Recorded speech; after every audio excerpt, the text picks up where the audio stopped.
day or so we thought. Suddenly lost control, now you're caught. What is going on? Well, can't you see? You're under the control of Riri. The friendly neighborhood ghost is here to check in on all the lovely souls under her possession, hoping to give herself a taste of what it's like to be not as clumsy. The ghosty girl who goes to game. What she doing, what she playing. Everybody play cool, it's the coolest of the ghouls. Strong will end, a lot of ambition. Can't see through them like apparitions. Determined to bring only the best. Get in the way, be her guest. Riri, the ghosty girl, steals your body, steals the show. Klutzy and a little forgetful, but meeting her is unforgettable. She's a scream queen that can scare the soul, but guides all wandering souls back home. Give your mind, body, all the more to Riri, the ghosty girl. I said it's Riri, the ghosty girl. I said it's Riri, the ghosty girl.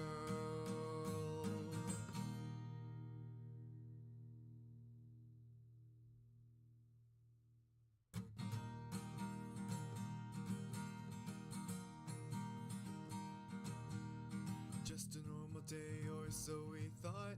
Suddenly lost control, now you're caught. What is going on? Well, can't you see? You're under the control of Riri. The friendly neighborhood ghost is here to check in on all the lovely souls under her possession, hoping to give herself a taste of what it's like to be not as clumsy. The ghosty girl who goes to game. What she doing, what she playing. Everybody play cool, it's the coolest of the ghouls. Strong will end, a lot of ambition. Can't see through them like apparitions. Determined to bring only the best. Get in the way, be her guest. Riri, the ghosty girl, steals your body, steals the show. Klutzy and a little forgetful, but meeting her is unforgettable. She's a scream queen that can scare the soul, but guides all wandering souls back home. Give your mind, body, all the more to Riri, the ghosty girl. I said it's Riri, the ghosty girl. I said it's Riri, the ghosty girl.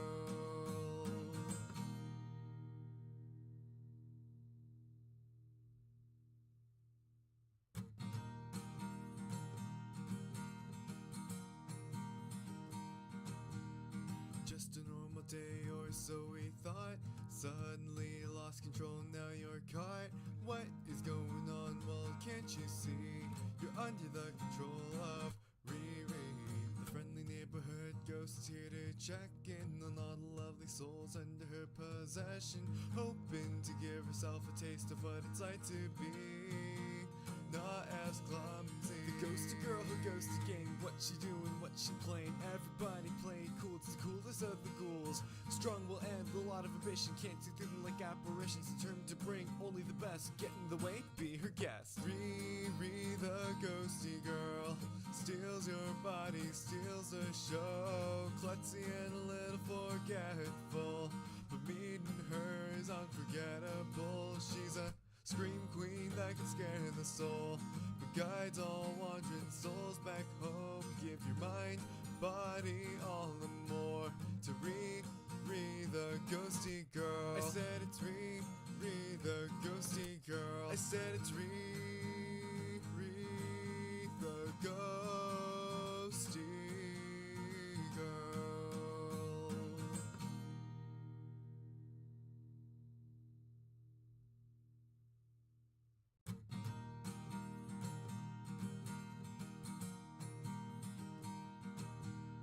Just a normal day or so we thought. Suddenly lost control, now you're caught. What is going on? Well, can't you see? You're under the control of Riri.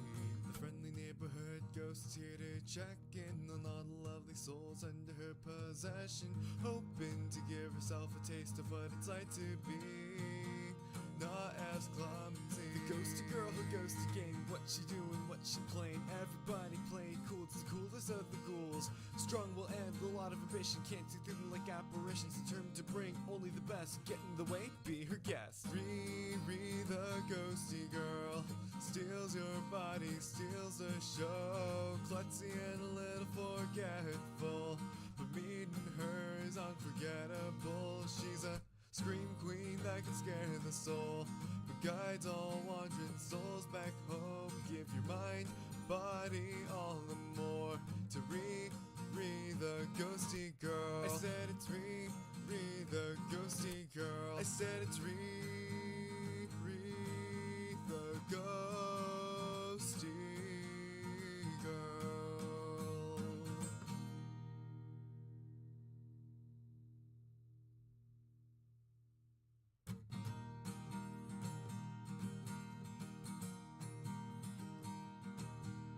Just a normal day or so we thought. Suddenly lost control, now you're caught. What is going on? Well, can't you see? You're under the control of Riri. The friendly neighborhood ghost is here to check in on all the lovely souls under her possession, hoping to give herself a taste of what it's like to be not as clumsy. The ghosty girl who goes to game, what she doing, what she playing. Everybody play cool, it's the coolest of the ghouls. Strong will end a lot of ambition, can't see through them like apparitions. Determined to bring only the best, get in the way, be her guest. Riri, the ghosty girl, steals your body, steals the show. Klutzy and a little forgetful, but meeting her is unforgettable. She's a scream queen that can scare the soul, but guides all wandering souls back home. Give your mind, body, all and more to Riri, the ghosty girl. I said it's Riri, the ghosty girl. I said it's Riri, the ghosty girl.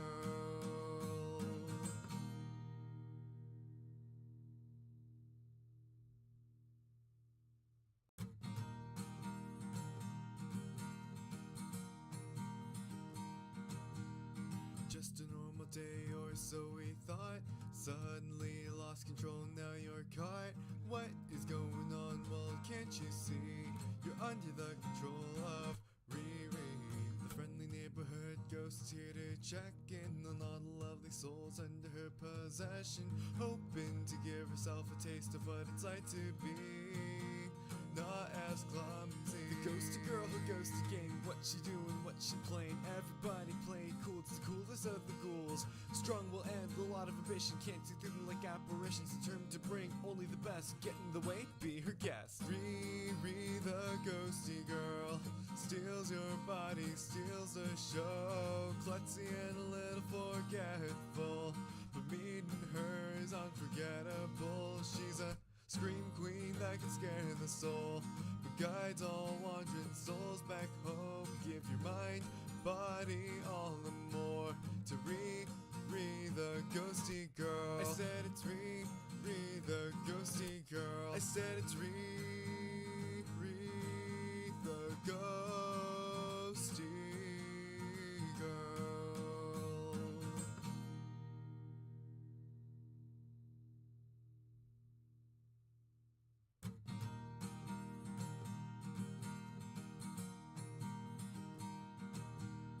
Just a normal day or so we thought. Suddenly lost control, now you're caught. What is going on? Well, can't you see?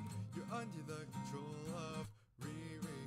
The friendly neighborhood ghost is here to check in on all the lovely souls under her possession, hoping to give herself a taste of what it's like to be not as clumsy. The ghosty girl who goes to game, what she doing, what she playing. Everybody play cool, it's the coolest of the ghouls. Strong will end a lot of ambition, can't see through them like apparitions. Determined to bring only the best, get in the way, be her guest. Riri, the ghosty girl, steals your body, steals the show. Klutzy and a little forgetful, but meeting her is unforgettable. She's a scream queen that can scare the soul, but guides all wandering souls back home. Give your mind, body, all and more to Riri, the ghosty girl. I said it's Riri,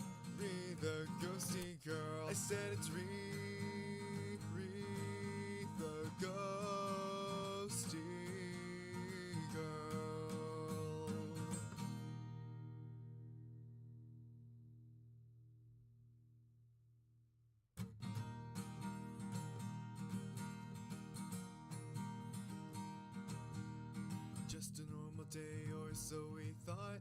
Suddenly lost control, now you're caught. What is going on? Well, can't you see? You're under the control of Riri, the friendly neighborhood ghost here to check in on all the lovely souls under her possession, hoping to give herself a taste of what it's like to be not as clumsy. The ghosty girl who goes to game. What she doing, what she playing. Everybody playing cool, it's the coolest of the ghouls. Strong will end, a lot of ambition. Can't see through them like apparitions. Determined to bring only the best. Get in the way, be her guest. Riri, the ghosty girl, steals your body, steals the show. Klutzy and a little forgetful, but meeting her is unforgettable. She's a scream queen that can scare the soul, but guides all wandering souls back home. Give your mind, body, all the more to Riri, the ghosty girl. I said it's Riri, the ghosty girl. I said it's Riri, the ghosty girl.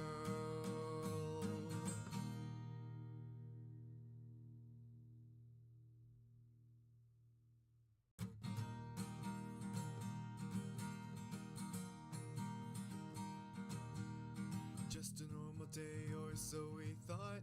Suddenly lost control, now you're caught. What is going on? Well, can't you see? You're under the control of Riri, the friendly neighborhood ghost here to check in on all the lovely souls under her possession, hoping to give herself a taste of what it's like to be not as clumsy. The ghosty girl who goes to game. What she doing, what she playing. Everybody playing cool, it's the coolest of the ghouls. Strong will end, a lot of ambition. Can't see through them like apparitions. Determined to bring only the best. Get in the way, be her guest. Riri, the ghosty girl, steals your body, steals the show. Klutzy and a little forgetful. Hello, ghosties. Good morning. How's everybody? Hello, hello, hello. I need lotion, my hands are dry.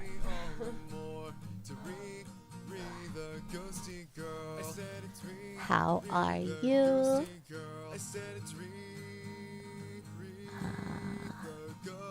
Hello, Flip. Thank you for being the first soul. Hello, Kropek. Hello, Matt. Hello, Mark. Hello, Prince. Hello, D-Boy. Good morning. I almost forgot that I was streaming today. I woke up and I was like, man, I'm so tired. I went to bed late. I'll take the morning to do my nails and just like chill a bit, blah, blah, blah. And then I was like, wait, oh shit. I scheduled a stream today.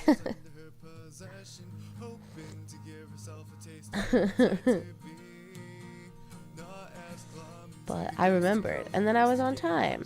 I really do need to redo my nails, but I'll just do them tomorrow. It's no big deal. They're just jank.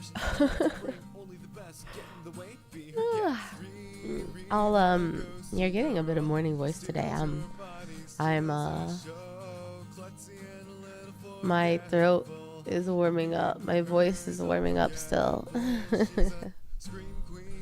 I've been like, I don't know. I don't know if it's like our crazy weather and the allergies or not enough sleep or what, but I've been wiped out and my voice is like, but anyway, hello, Em. How are you guys doing? Happy Saturday. Happy weekend. We get a good, like, I don't know, 3-4 hours together, and then I have to get ready to go.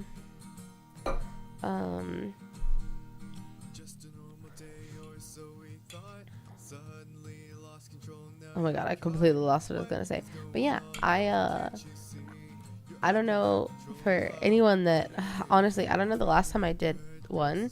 I keep wanting to bring it back. I just like don't have time to do all the things I want to do right now. So I've been trying to do the things that I think you guys enjoy the most, not necessarily what I want to do the most, but everything that I do I want to do. Let me clarify. I feel like I'm going in circles. But something I used to do like every other week was kind of my own little like talk show podcast situation. I called it Advice from Beyond the Grave. It's a 10 out of 10 name. Someone in chat thought of it like years ago. Love you for that. You sound sick. No, my voice is just warming up still. I haven't spoken yet this morning, so I'm just like, we're warming up, we're getting there. I'm drinking my coffee. Oh, that'll help. I am tired though.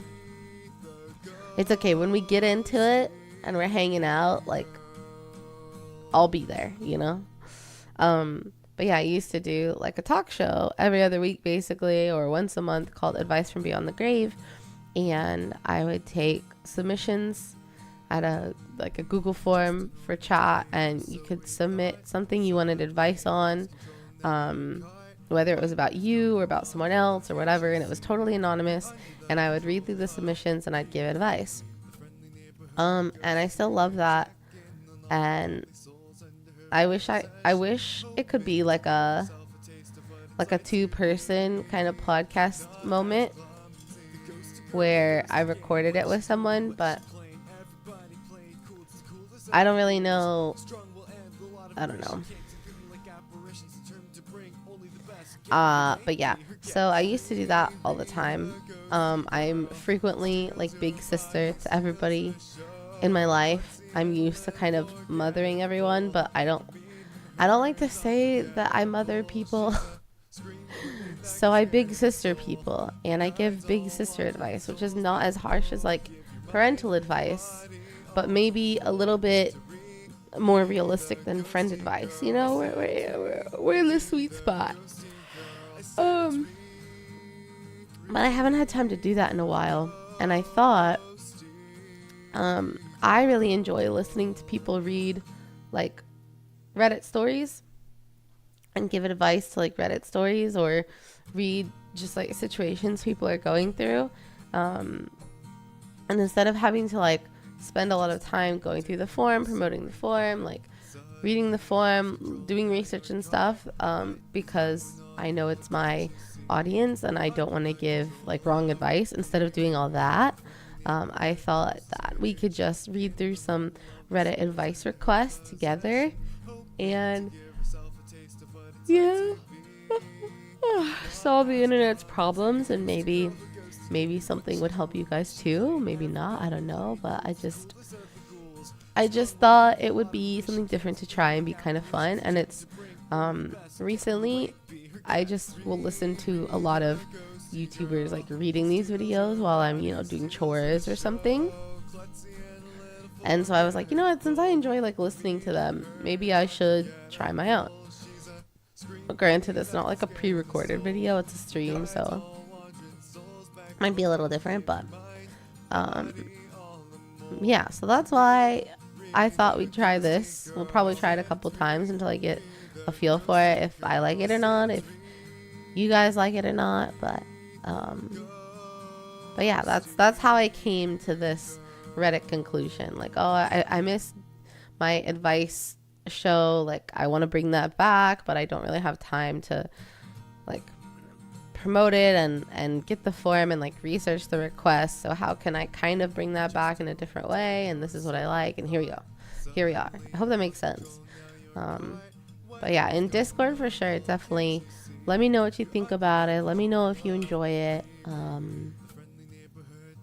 if you feel like it was a good way to hang out, would love your feedback after the stream, because ultimately I want to do things that my audience wants. I want to do things like to grow my audience, to like find more people for the community, but at the forefront of that is a combination of things that I enjoy doing that I want to put out in the world that are similarly at the same time like subsequently things that my current audience wants to see me do or be a part of. So like those are the number one priorities for me. But yeah, I'm doing good. I'm just tired. I went to bed too late. I got home. Here we I'll stop yawning, I swear. Also, hi, mate guy. I got home. Did I get home late? Or did I get home early? Wait, now I'm confused. No, I got home early. Wait, hold on. Oh, that's right. Oh my god. This was just last night. How am I forgetting this much? Oh, Katsu. お久しぶりですね。おはようございます。元気ですか? So I was supposed to meet up with a really good IRL friend of mine and her baby and her husband for a belated birthday dinner last night. So we did that. We had dinner. And then next to dinner was HEB. And they were like, oh, we need to go like get snacks. And we like to like walk around HEB, which is a grocery store. So I was like, oh yeah, let me join you. Like, that'll be fun, whatever. So I went around the grocery store with them, and then we parted ways. And then it was like 7:40 or something. And I was like, dang, I'm like really close to Costco. I really like they have their spring mix. They carry a specific brand of spring mix that stays really, really crunchy and doesn't like wilt. And I really love it. And I also need like chicken from them, and I needed more protein drinks. So I was like, oh, maybe I could make it before they close. I thought they closed at 8. And I checked the map on how to get there because I was in like a weird plaza I don't usually go to. So I wasn't sure the best way to get there. And they closed at 8:30. And I was like, wait, what the heck? They closed at 8:30? I thought they closed at 8. Like, I was just going to go get gas because I needed to get gas anyway. So I ran my happy little booty over to Costco and did like kind of my grocery shopping for the week and got my gas and got home. I probably got home around 9:15. And then after that, I was supposed to play with like, I guess the best way to explain them is my childhood friends. So my bestie that's here that has like the two girls I talk about, my nieces sometimes, that's from one of my best friends who's like a sister. And then another best friend, like the three of us were very, very close growing up in like middle school and high school. We're kind of a trio of besties. But she lives in Austin, and so she is bad at texting and I'm bad at calling because I don't really have time to call on the phone, and she always forgets text messages. So we just have no friendship decay and know that we like talk to each other every 6 months, and it works out just fine. But she texted and was like, hey, let's play Phasmo together, the three of us. I'm not a huge fan of Phasmo, but I was like, well, I'll do anything to make time for her because she never even texts, let alone like texting to play games. So after dinner with my friend, when I got home at like 9:15 or so, I was supposed to play Phasmo with them. So we played until like, I don't know, 10:30 or something, 11, something like that. And then after that, I was like, oh, let me just do my Nikkei dailies. There was like a couple stream friends, like my wife, Sakana Sushi, she was up, so I went to go just like watch them while I did my dailies and like take care of some work stuff and then go to bed. But they wanted to play Valorant comp, and they conveniently had a spot. And if you guys know me, I love competitive Valorant, especially a 5-stack, and I never get to play because no one's ever available when I'm available and I'm busy, so I never get to play. So I was like, I could play like one game, maybe 2 if it's like quick and I'm feeling up for it. I ended up playing 3 games and I went to bed at 2 a.m. and I regret that last game. I'm gonna be so honest. I regret the last game. Did I still have fun? Yes. Did we lose the last game? Yes. Am I so tired because I stayed up way too late? Yes. I'm not a night owl, guys. Staying up until 2 a.m. It's not for me. It's not for me. But yeah, I don't know. I feel like I kind of fall off the rails because I don't take a lot of time to, chill and spend time with my friends and stuff. So when I do, I just overextend myself, which is a bit why I'm tired, and I sound tired this morning, but I promise I will perk up. I've got my coffee And if that still doesn't work, I'll get an energy drink. Oh my god. Oh, I just need to stop yawning. ち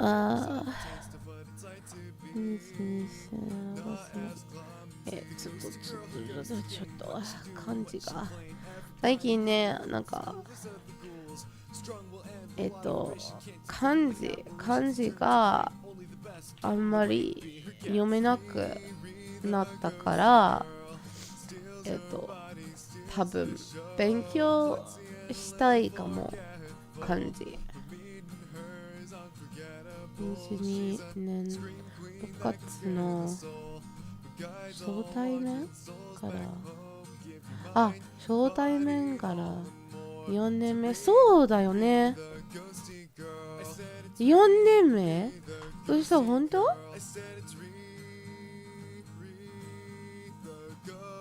本当4年目。4年振り返ってみて、本当に嘘。どうでしたか？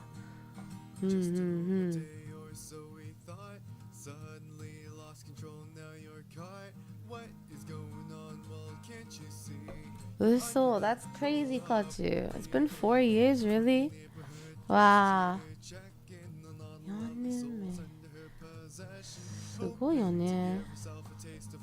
本当です。マジちょっとびっくり。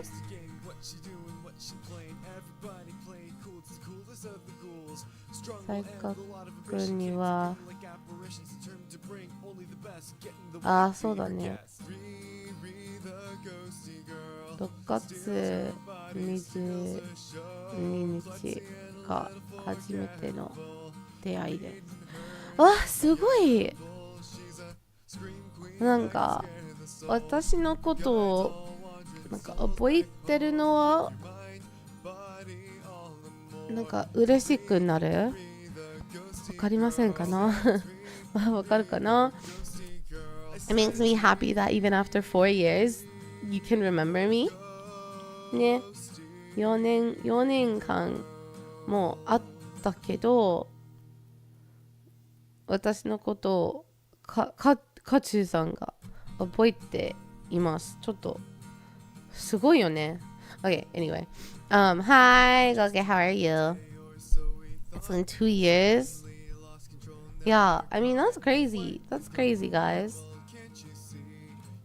Any amount of time like that, it's like, wow, you guys still remember me. I'm honored. Hi Frank, how are you? Insert mommy joke also. I missed that draft, but you're good. Do I know the greatest question in Reddit history? I don't know if I know the greatest question in Reddit history. I know the greatest question in Yahoo Answers history. Something about how do I know if I'm pregigante,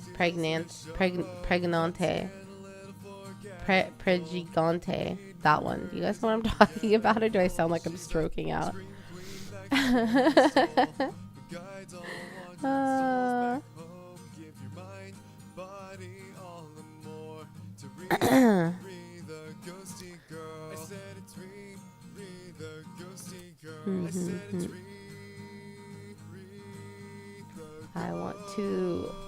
I'm glad Katya came in because they're reminding me about how I need to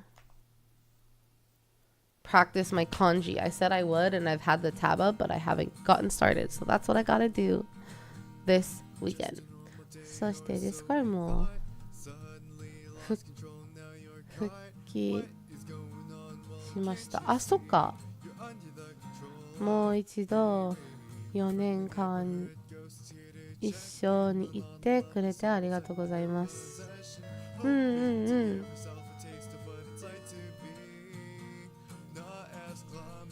Oh, Kitsune, thank you so much for the resub for 14 months. Okay, GG, welcome back home. Have a good lunch with your dad. 4年間もうなんかどうしよう。How do I say? 4年間ありがとうございました。ずっとにフォローなんかフォローしているのありがとうございました。なんか I'm in your care とかね。Like, how is a hype train starting with a resub?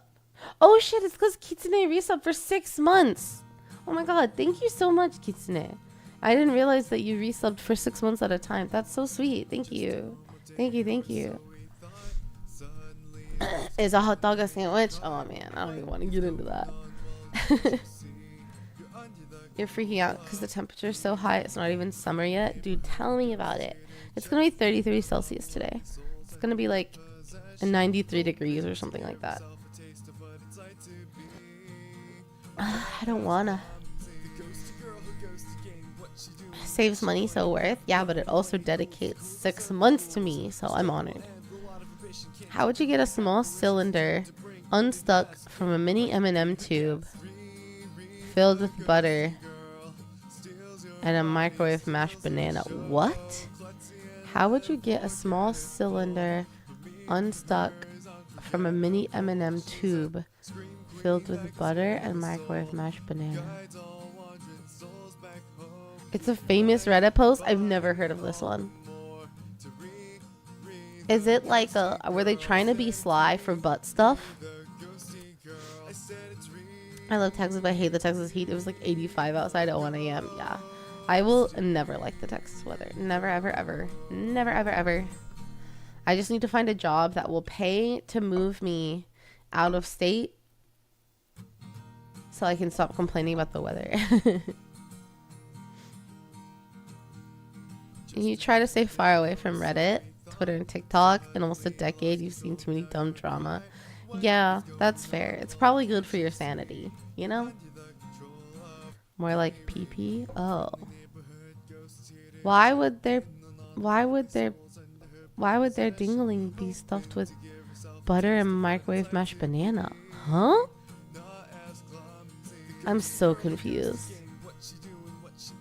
Maybe it's because I don't have a dingling, so I just don't know.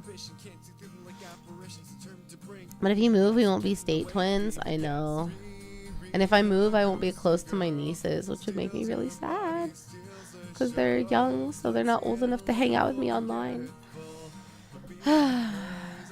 Right now, I just want to find a job that pays me more money. That's all I'm trying to do. I would like to work and make at least median salary. But I think I deserve more because I've been working for a long time. Let's see.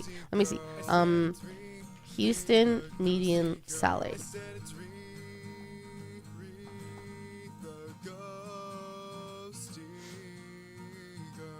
The median household income is approximately $65K. But financial experts suggest that a single adult needs to earn roughly $89,000 to live comfortably.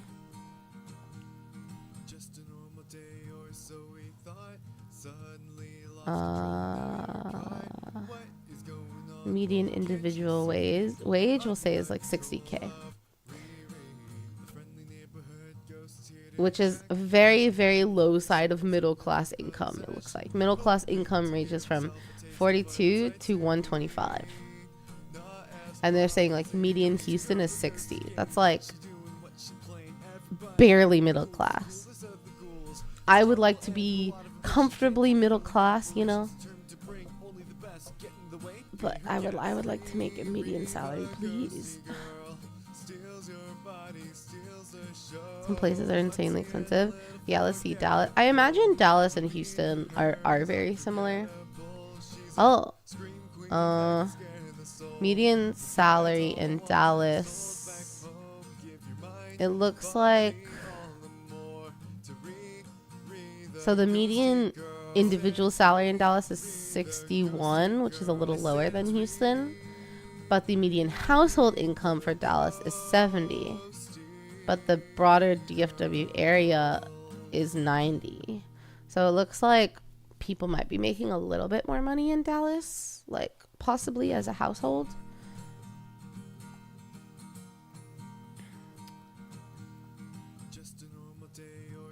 Yeah, but it's like about the same.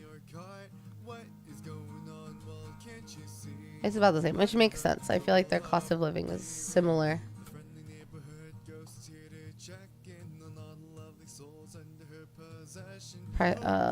Living is going up because of a lot of HQs are moving here. Yeah, that's also true. Irving, yeah. Yeah, I know, like, quite a few years ago, Toyota moved their U.S. headquarters to Plano, I think. I don't know, North Dallas somewhere. And then I know, like, American Airlines has a headquarters there. I'm thinking maybe airline is an industry I need to get into because, I don't know, the free flight perks. I do know someone that works for American, but I'm like, oh, but I really want to move to Dallas. No offense, Dallas. But Houston's a little more diverse. I feel like Houston food's a little bit better. And I got more people in Houston. But if I worked for an airline in Dallas, I could easily fly for a weekend in Houston and it would be fine. Anyway, we're going off the rails. What about microwave buttery potatoes? Most of us could use a new job. I'm not even close to 60K. Yeah. It's already past 30°C, and what scares me where I live, the highest temperature during summer can even go over 40. The record's 48, or the lowest. Oh, geez. You live in an area that has really, really strict, what's the word? Like, proper seasons, it sounds like. Average wage around me is $25 an hour. I don't think a single person I know makes that. Yeah, depending on your area, it's really, really difficult to find. I don't know. Like, if I could find the perfect opportunity, I that would pay me money, and they would pay to move me, because moving, if you're leaving, like, the state is really expensive. So if I could find someone to relocate me and pay me, like, you know, 6 figures, 80K, 90K, I would do it. But I don't know. I feel like those kinds of companies don't exist anymore. No one pays, like, your relocation fees anymore, so. But anyway, we could, like, chat about this kind of stuff that we do all the time, all day long.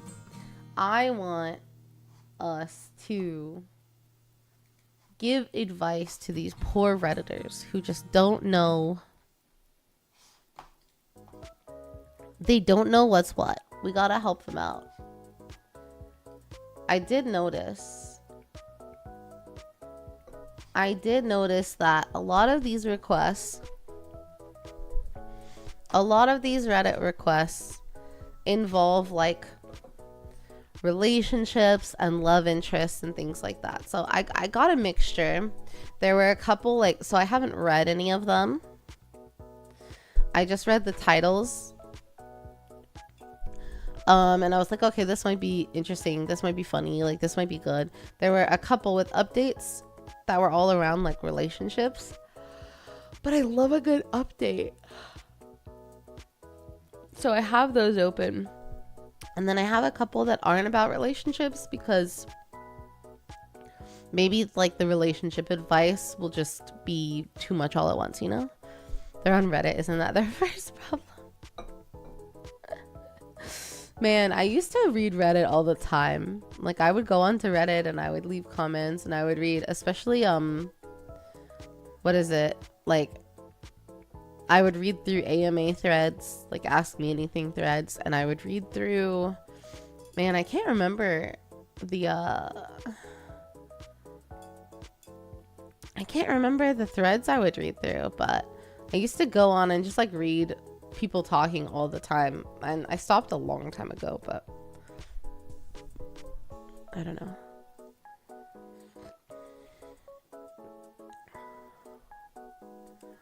It depends on the field, for sure. It depends on the field.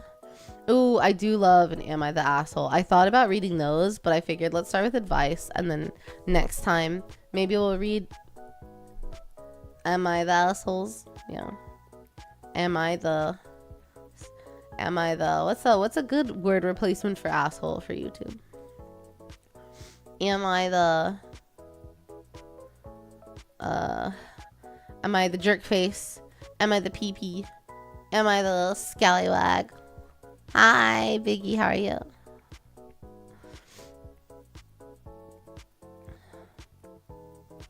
Last summer hailed, damaged cars, the river flooded. Yeah, that sounds crazy. I do deal with a lot of hail and flooding here too. Am I the problem? Oh, that's a good one. Okay. We'll do that next time. I think those are always, those are really good ones. A VTuber read, girls should just have PP because their V are complicated. Oh my god. Like, that was someone's opinion. If we all had PPs, we would just die as a race. Well, I guess unless it was like a combo, wombo combo.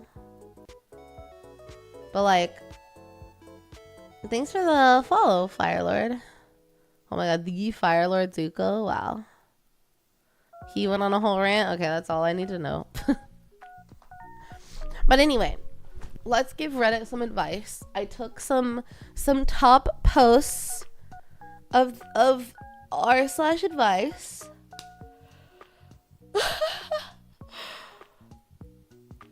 I took some top posts from advice, and I thought we could see what kind of problems the poor community of Reddit has going on, and we could solve them in totality. So let's do that. Let's hear it. Time to drink? Hell yeah. Okay, so the first one I pulled, I felt like was kind of funny and topical because I think every single person in this chat could possibly go through this. And now we'll be prepared because we'll have mentally thought of the solution, right? Okay. So the title is, I accidentally pissed myself at work in front of several coworkers. Woof. Okay, they said, ever since I had a kid, my body hasn't recovered, and now every time I cough or sneeze, there's a chance I'll piss myself if I hadn't been to the bathroom in a while. I was taking a sip of my drink and accidentally inhaled some, which caused me to cough, and well, it happened. It wasn't a lot, but there was still a wet spot on my pants. My coworker saw and laughed, and I went home feeling humiliated. One of them joked I should wear a diaper, which made the others laugh. I feel so bad. It must be a her, because she had a kid. I fucking hate everyone so much right now. Anytime something embarrassing happens, they never shut up about it, and they're not gonna let me forget about it. How can I show my face there again after this? Edit, they don't know I had a kid. I didn't tell them because I'm 17 and didn't want them thinking bad about me. Oh my gosh, this poor baby. First of all, she's 17 and had a kid, which is crazy. But I'm kind of surprised that she had a child so young and her body is still recovering like this. Like, that just goes to show you guys, like, I know from all of my female friends that having a kid not only changes your body significantly, but the amount of time to recover, and many times you don't fully recover like everything without a lot of effort or at all. And she's 17, so she's this OP. She has a young, like, you know, a presumably healthy body. Like, she has the best chance at recovering from pregnancy, and she is still working and still has an issue with like peeing herself, which is very, very common because when you're pregnant and then you give birth, your pelvic floor muscles get super, super weak. Your abdominal muscles get really, really weak, and that's what helps control your bladder. So like, that's a totally normal thing. yeah. And God, I feel so bad for her that people made fun of her. I'm assuming she's working like some sort of retail job or something, and everyone's really young. So they just have no idea. They have no respect. Like, honestly, I would do something to make them feel bad about it. I feel like telling them that I have like a not a disease, that's not the right word, but like I have an issue with my body, like a defect with my pelvic floor muscles from birth, and it's nothing I can control. I've been dealing with it for a long time because it gets worse as I age, and you guys laughed at me for something like that when I can't do anything about it. Like, fuck you. I don't know. I would try to, like, when people make fun of people for things like that, I try to make them feel bad about it. But they're probably young and they won't feel bad, you know? Yeah, it's not a reason to laugh at someone at all. Even if they don't have a problem, even if they didn't have a kid, like clearly she was coughing and it happened, you know? Like, I don't know. But I will say, maybe she doesn't know, a lot of, like, you know, postpartum women or anyone that struggles with it will wear, like, panty liners, which are super, super thin pads that you can wear in your underwear to help with this situation. Just in case, if you're, like, out in public like this or, like, working your job and you don't really, like, you know, have a change of pants, or like it would be uncomfortable. Maybe she doesn't know about them because she's young, but yeah, I recommend keeping a spare one in your bag and like wearing a panty liner at work. That way it'll like prevent any dribbles and you'll feel better about it. She decided to work, shows she's serious about parenting her kid instead of being supportive. I imagine already being this young with a kid is scary. She must be worried, right? That's what I'm saying. But she said that she didn't tell her coworkers that she had a kid because she's 17. She doesn't want them to think bad of her. So, yeah. So talk about with HR. I think you should too. But if it's like a part-time job, or if it's like if she's working a job at like, you know, like a restaurant or something, you often don't have HR on site. She'd have to like call the corporate HR and it could be really uncomfortable.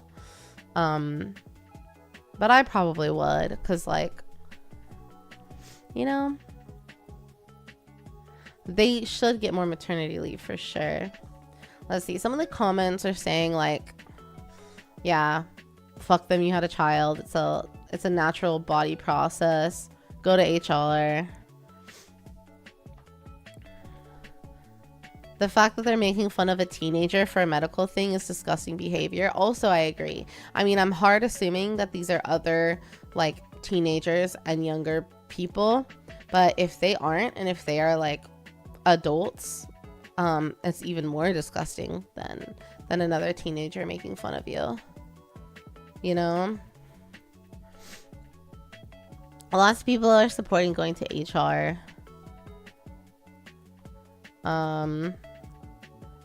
But yeah, I would just say I have a medical condition.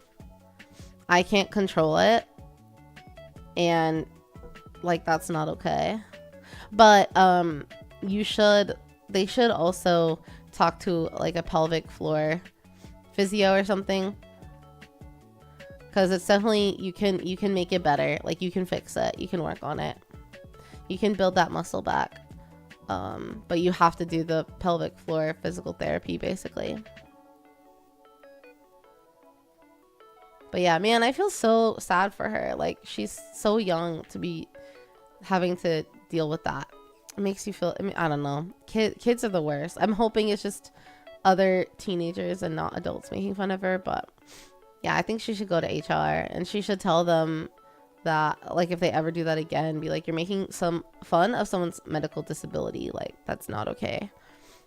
Since she's this young, mentioning stuff like this to HR could be a rough subject. Yeah, I mean, she doesn't have to say that she had a kid. She can just say, I have a medical disability with a weak pelvic floor. This happened, they made fun of me, it was really uncomfortable, inappropriate, unprofessional. But I hope she learns about panty liners, because that might save some of her embarrassment. You know, you might feel a little protected. I think that's a pretty simple one. That's about all there is to say about that. But this next one had an update and a ton of comments. So I'm so curious about this one. They knew nothing about her. I know people, especially, like I'm saying, if it is kids, hey Reed, if it is kids, also Saber, hi Saber. If it is other kids making fun of her, I don't give them a pass, but I understand, because I was never a teenager that would make fun of people and be mean like that. I was always a bit more emotionally mature, higher EIQ, but kids just don't understand. Like, they don't have the capacity. Like, I feel like it takes a really long time. I feel like an older teenager should. However, like, you guys remember middle school and high school, right? Like, I don't know. People were crazy. People be crazy. So, but yeah. All right. Next person asking for advice. It has an update. So I think we'll read the situation, discuss it a bit, and then read the update. Because they're like 4 days apart. And I'm so curious about this one. So the title is Husband of 8 years told me he isn't physically attracted to me anymore. Which, not okay, fam. Not okay, fam. But let's read. Let's get context. Context is very important. All right.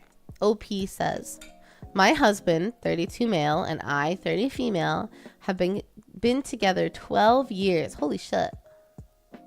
They've been together since she was 18. 18 and 20. Damn. Been together 12 years and married 8. He's the love of my life, and we have 2 children, aged 2 and 3. This morning, I used his phone to check the camera in our daughter's room, as it was so hot, and the app is on his phone. This is not a regular occurrence that I use his phone, but we know each other's passwords. Scrolling to the app, I noticed an app with a girl's face. Curious, I opened it, after checking on our daughter, to 2 AI chats of sexual content. Both kids woke up and we went downstairs. I texted my husband to ask if something was wrong with me to make him do that, when it was, and if she made him hard. I'm guessing when he used it. Downstairs, he acted to not know what I was talking about, so I went to show him the app, which he had deleted, and then proceeded to say I'd probably seen a virus. I walked out of the room saying it would be on his app store history, and I didn't care about the app, but the issue is the lying. I then texted him because I didn't want to get angry in front of the kids. Okay, that's fair. Saying, please stop gaslighting me. You were caught and panicked. It would take more than an AI app to break us. So we talked and he was honest, but then he told me he was no longer physically attracted to me. We had a long chat about this because the reason was my weight. He apologized about it all and admitted he was stupid, but the weight part is obviously sticking. He said he still loves me and that it wasn't all about the sexual side and that he's only felt this way in the past 6 months. Extra context. My weight is 17 stone. I'm size 18-20. I don't know what my weight was when we got married, but I was size 14. I have PCOS, PMOS, and have tried to lose weight, but it's a vicious cycle and I binge eat. Weight has always been an issue of mine, brought up with weight being a negative thing for my parents and grandparents. We do the dirty once a month or so, which has been that way for like 9 years. Interesting. Okay. Rough start, but at least he said to her instead of just cheating on her and mentioning it after. Yeah, I mean, so they've been together 12 years. They have 2 kids, 2 and 3. So OP is definitely still like postpartum. Like, also, she had 2 kids back to back, 2 and 3. She had 2 kids back to back. So she didn't even fully recuperate from the first one after birth when she got pregnant and had another one. So her body is going through it. if that one's 2, like she's still recovering. And pregnancy changes your body. Like you gain weight to fuel this kid, and she's raising 2 kids, so it's really difficult to prioritize yourself if you did gain weight or you want to, like, you know, take care of your body and recover. It's difficult to do when you're a mother after pregnancy.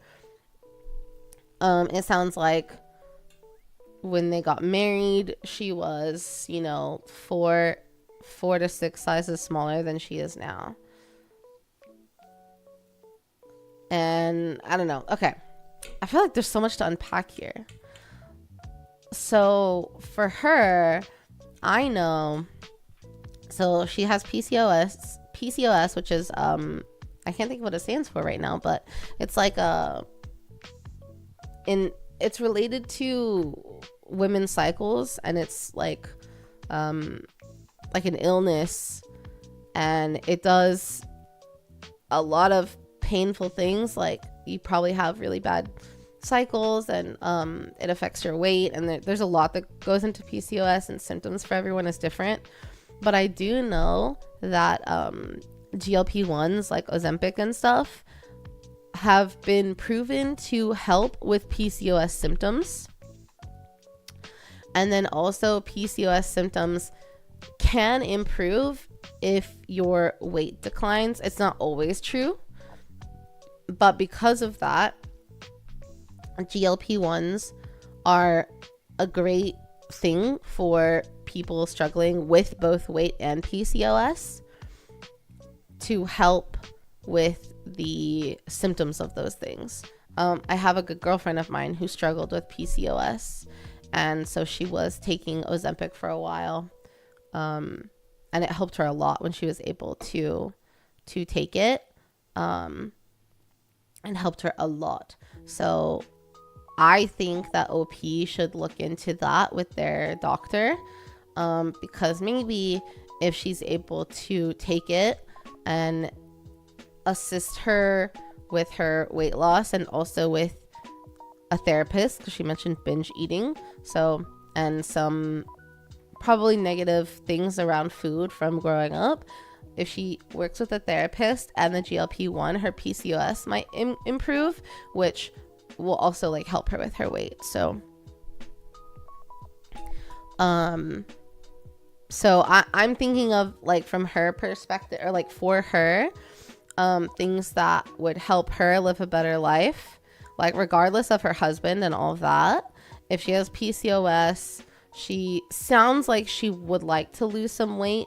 She's, you know, a postpartum mom raising kids and has PCOS. That's something that could really help her if she wants to take that route, you know. Everyone's different, so maybe they wouldn't help her with the PCOS, but I've heard a lot of really good things, really good results for people with PCOS that have used GLP-1s. So I would suggest for her to talk to a doctor about it, and also a therapist in conjunction. So, and androgen levels led to irregular menstrual periods, abnormal ovulation, infertility, excess hair, and acne. Yeah, and it can also be really horrible, painful cycles too, Kropek. So they're irregular, they can be really heavy, painful, like all kinds of stuff. So if it was for anything else, maybe I would have said nothing, but the reason being her weight, I'm sorry, in my opinion, it's a BS reason to pull stuff like that. If you don't like someone anymore as much as before you talk to them, the fact is, are you texting someone else in that manner when you should have been there to support her is inexcusable. They're both adults and they had, yeah, oh, for sure. So assuming that he is being honest at this point, because he tried to lie to her, which is like a huge red flag to me. Like, she caught you. He was blatantly texting like an AI chat on his phone when he knows his wife could access it at any point. He wasn't even trying to hide it until she found it, and then he tried to hide it. So if we're assuming that he's even honest, like, and he's only texting this AI chatbot, at least it's not a real person, I guess, silver lining. But yeah, if if he's saying, I'm not attracted to you sexually anymore because of your weight, then if you're a partner and you care about this person, they've been together fucking 12 years. They've been together since she was 18 and he was 20. Like, you know that person inside and out. And if you start noticing a change like that and it affects your, you know, what's the word? Your, oh my God, I can't think of the word. But if it affects your relationship, if you love this person, but you feel like your attraction to them is waning because something is changing, you have a fucking discussion with them. You're a 32-year-old man with 2 kids. You have a discussion with your wife and be like, hey, I've noticed that as you have gained weight, my attraction to you seems to be lowering. I know you carried my fucking children. It's normal for you to gain weight. I don't want you to feel bad about it, but I'm noticing this change in me, and I want to know if you would like to try to lose weight, if I can support you in that. Like, we can work on it together to like be healthier for us and our relationship and our kids. Like, there's a way to have a conversation about it and support someone, but you don't like just let it happen and not say anything and then like emotionally cheat on your partner with a fucking AI robot. Like, yeah, at least if he's telling the truth, at least it's not a real person. Thank God. Like, it's a robot, I guess. Like, you don't have to worry about a person breaking you up, but like, damn, dude, have a conversation. Like, think about the way you say it, but have a conversation. I also personally struggle with people who are like, oh, well, my partner gained weight and, you know, I'm not attracted to them anymore. Like, I do understand it in a sense. However, like, I don't know. If you love someone, like, I think because I'm demisexual, like, if my partner that I love, something changes physically, it doesn't change my attraction to them. Like, I feel like someone gaining weight, especially because they had children, like, is no different than someone, like, I don't know, being in a car crash and now they're in a wheelchair or something, you know? Like, something was out of their control, basically. So, like, if you really love someone, you should be able to like roll with the punches a little bit. I don't know. But I know a lot of people are very like visual or physical with attraction. I know that that's more of the norm, but I feel like if you're with someone for 12 years, like, and you're aging, like, I guarantee this husband is not like, he's not also the same size that he was when they got together when he was 20. You know, he doesn't look the same. Maybe he doesn't have as much hair. Like, and the wife isn't out here being like, well, you know, you lost your hair, so I'm not attracted to you anymore. Like, what? I don't understand. Like, if you love someone, I feel like your attraction should like grow and age with each other. I don't know. It was just an AI. Oh no, it doesn't change anything for sure. I'm just trying to find if there's a sliver of a silver lining. It's at least it wasn't with a real person. Like, an AI robot isn't gonna break up your marriage for him to like go leave and be with someone else or like physically cheat, you know?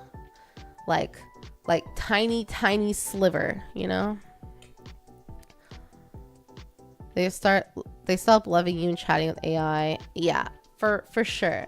At the end of the day, this husband tried to hide it, was not honest with her, and was avoiding the issue and didn't want to have a conversation. So like, that's insane.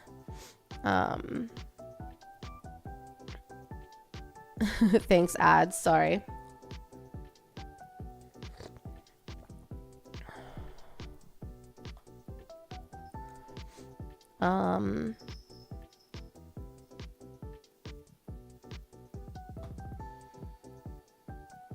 Okay, but yeah, there is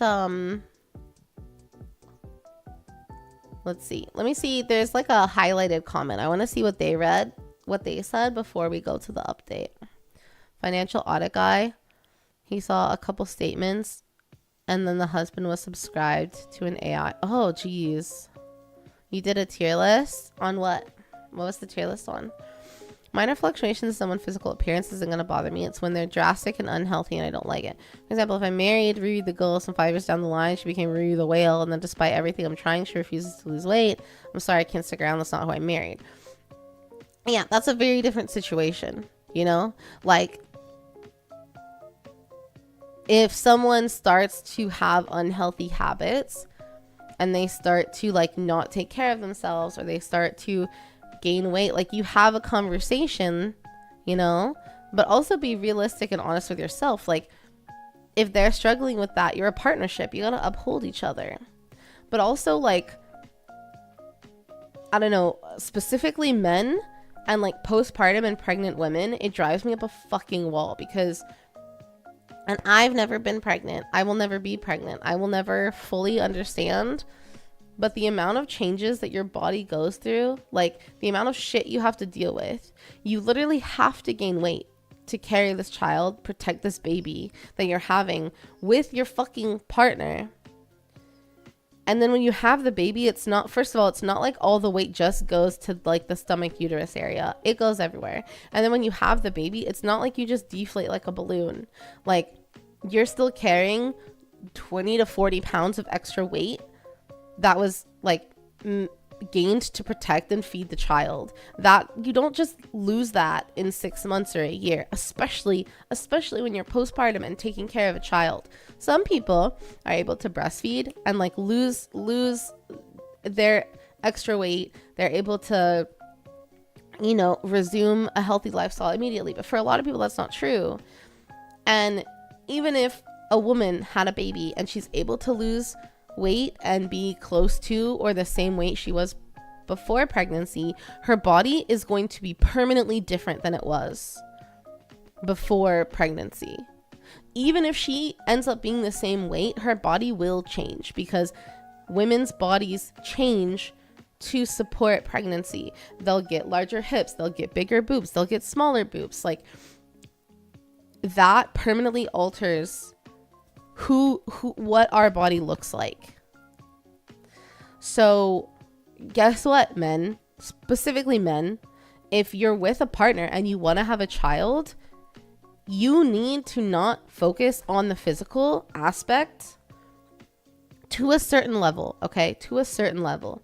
Like, yeah, if someone really swings the other direction and they're postpartum and then they, you know, gain enough weight to be unhealthy, like, again, have a conversation, work together with your partner, see how you can help them. But after a woman has a child, she will never look the same as she did before she got pregnant. And if you're a man that is not able to like a diverse body like type in a person, then maybe you shouldn't be with someone and have a kid. Or maybe you should be with someone who already has a kid, so you know that they're not going to change that much. Like, it's truly life altering for a woman. And I feel like I see this all the time, where you have the kids you want and then the men are no longer attracted to you because your body has changed. Your mental chemistry has changed. Like, so much has changed. So I don't know. It's going off the deep end a little bit about it, but like, we don't know the full context other than she had 2 kids back to back. So I imagine her body has changed a lot and she's got extra weight that she never had a chance to lose before she had a second kid. So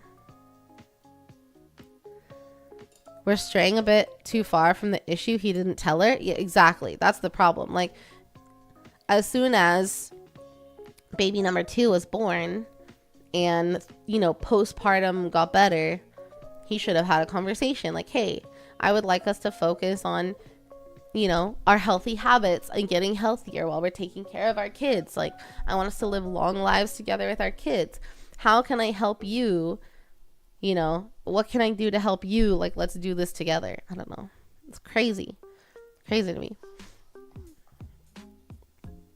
We're adults. If you're in a relationship and you don't have attraction anymore, the first thing you should do is talk to your partner. Not saying you still love them. Yeah, no, I agree. It's all open communication. People need to have open communication. Pregnancy weight carries its own beauty, literally. Exactly.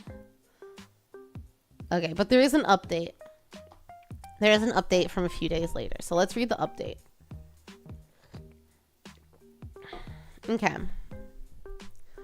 So it's been a few days. I thought I'd provide an update. On the evening I posted this, I showed my husband, who then made his own on another thread, which he has since deleted. I only found out about it afterwards. He deleted it apparently because he didn't like the comments. He was probably getting torn to shit in the comments. He admitted supposedly he was the a-hole in it. Oh my god, I bet he did an am I the a-hole? And they said, yes, you're the fucking a-hole. So in our first chat, we discussed more of what he meant and why it happened and how it made me feel. He admitted he knew very little about PCO. Oh my god. He admitted he knew very little about PCOS and he felt he should do more research like I have for his FND disability continuously over the years, including finding him professional help. However, he is yet... Okay, so it sounds like he doesn't know shit about PCOS, literally an illness that she's dealing with, even though he has a disability that she's continued to like be involved with over the years. That's crazy. He has agreed to seek help for himself. I've looked into couples counseling and will be doing more research on this in the coming days. I've also booked an appointment to discuss weight and PCOS support, so any advice on what to ask to be checked would be greatly appreciated. Prior to this conversation, we had sensual times, which I initiated because I wanted him to prove my thoughts wrong, although I felt shit afterwards. So anyway, the next day I realized that I was still ruminating over what happened and what was said, and I was struggling to feel love for him. So I told him that evening because my feelings scared me. I don't want to lose him, and I questioned whether I'm scared because I know deep down I love him, or if it's because he's been my constant for 12 years. I also told him I was scared. He felt the same, and I guess scared that he wasn't being honest. Anyway, long story short, he had a cry, I had a cry. He realized what happened could really have fucked things up. I can't remember exactly what it was he said, but at one point in the conversation, he said what I'd been needing to hear since this began, and I felt a rush of warmth, and for the first time since it happened, I felt at least some love for him again. I also was not wanting to eat anything. His comment sent me in the opposite way. Some of you might think that is a good thing given my weight, but it's actually likely to increase fat storage because your body goes, OMG, save it all, we need to survive. So last night was the first meal I ate in 3 days. Other than that, I've survived on the odd piece of fruit or veg. I've since told him this also. Story is not over, but I'll probably forget to update again anyway. It'll take some time to heal between us and individually with whatever deep down for both of us. Some of your comments were useful and reassuring, so thank you. This evening we went out for a meal as a family, which was lovely and much needed. Okay. It seems like a happy ending. It seems like he realized what he did was fucked up. And she's already like got an appointment booked to try and get some PCOS support, some weight support. It sounds like he knows he needs to be supportive, and they're going to go to counseling. To me, this seems like kind of the happiest way this ending could have gone. It could have ended so much worse. It could have been so much worse. But he actually realized he fucked up. Sounds like they had a deep conversation about it. He apologized. Now, hopefully he owns up to it and he does his research and supports her, and they can, you know, work past it and be a happy family forever. I mean, I feel like this ended so much better than I thought it was going to, and I'm very glad. Although the husband did a mistake, I'm happy he willingly realized he messed up. Yes, yes. We all make mistakes. And we like, what's the word? Like, we all make mistakes, and we say things in a way that is hurtful sometimes, even if we don't mean it that way, you know? So it's just like, you got to be able to talk through those things, you know? And they've been together for 12 years, so hopefully they have the foundation for that. Yeah.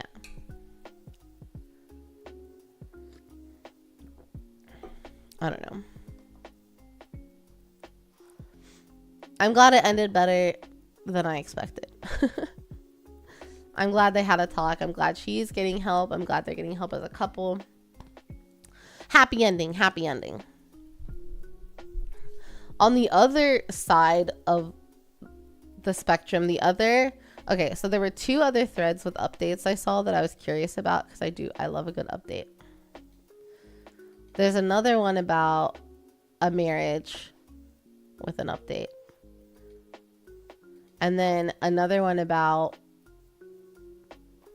an arranged marriage, which I thought was interesting. So I kind of want to read this one. Okay, the next one. The title is, I left my marriage for 8 months, had the time of my life, and then went back. Biggest mistake ever. I left my marriage for 8 months and went back? How would you leave for 8 months and go back? Huh. Okay, well, let's get context. So, I'm 30 female. Okay, OP is 30 female. Husband is 34 male. We dated for 3 years before getting married. His parents live with us from the beginning. Okay. Dated for 3 years. So 27 and 31. And they're married. Okay. So last year I hit a wall. The entire household runs on me. Cooking, cleaning, managing everything for everyone, including 2 fully grown adults who are perfectly capable of doing things themselves. Oh shit.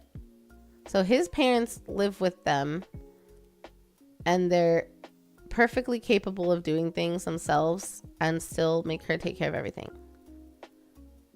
It was exhausting with a mother-in-law who's dominating and controlling. Oh shit. I just left one day, packed my stuff and walked out. Yes, there was a dramatic fight. I was just done. Those 8 months were honestly the best months of my entire adult life. I slept properly for the first time in years. I traveled, small trips, but they were completely mine. I cooked for myself, watched every show I'd been putting off, met new people who just knew me as me. No in-laws, no household to manage, no one needing things from me constantly. I was myself again, lighter, happier, more relaxed. I remember thinking, wow, I actually really like this person. When did I stop being her? And then he came back. Calls every day, long messages, showing up, saying everything I had spent years wanting to hear. I miss you, I've changed, it'll be so different this time, please just come back. And I went back because I'm human and because years of love doesn't just switch off even if part of you wishes it would. Within weeks, it was like those 8 months never happened. Same house, same in-laws, same cooking and cleaning and managing everything for everyone while nobody notices or says thank you. Same husband who says nothing when his mom oversteps. I'm not a wife here, I'm just the unpaid help. The worst part is I think I already knew. I knew deep down that nothing had actually changed. I went back anyway because I wanted so badly to believe it would be different this time. I'm 30, no kids, 1 year into this marriage. I know what the obvious answer probably is, but I want to hear it from people who've actually been through something like this. Did anyone go back and have it actually work out? And if you left for good, how did you finally find the courage to do it when everyone around you acts like you should just be grateful you have a marriage to come back to? Be honest, I can handle it. Should I stick around here and move out again? My husband refuses to move out with me. He says he wants to live with his parents always. Oh my God. Dude, before they dated for 3 years before getting married. Did she not live with him and his parents before that? Huh.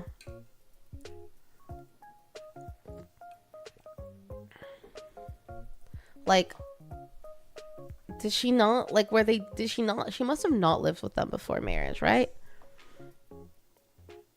Like, how, let's see if there's some more context in here. Let's see.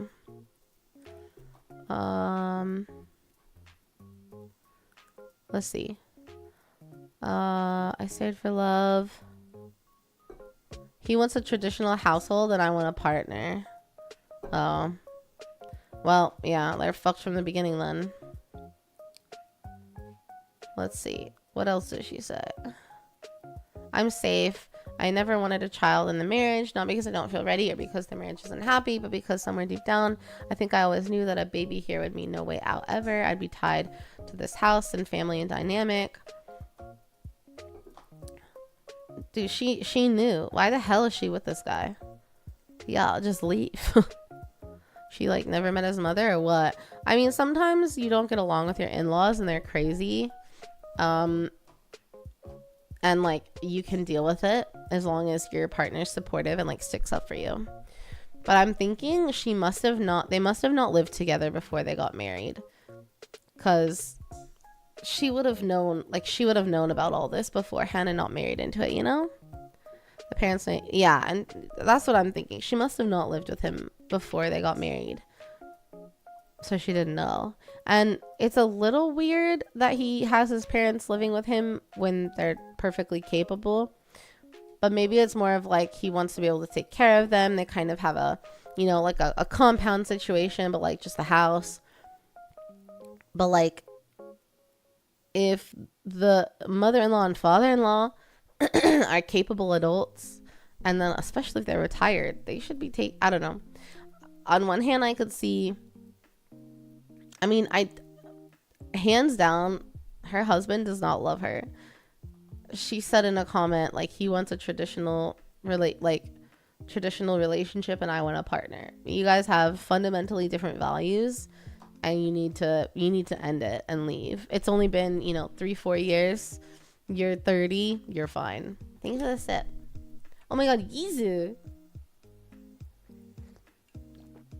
Thank you for the sip. How are you? Hi, Yuzuvi. How are you? Long time no see. I'm good. How have you been? Oh my gosh. I hope you're doing well. I assume you are if you're popping in and saying hi. Oh, it's so good to hear from you. Wow. I hope your life is going well and you are happy. Oh, thank you.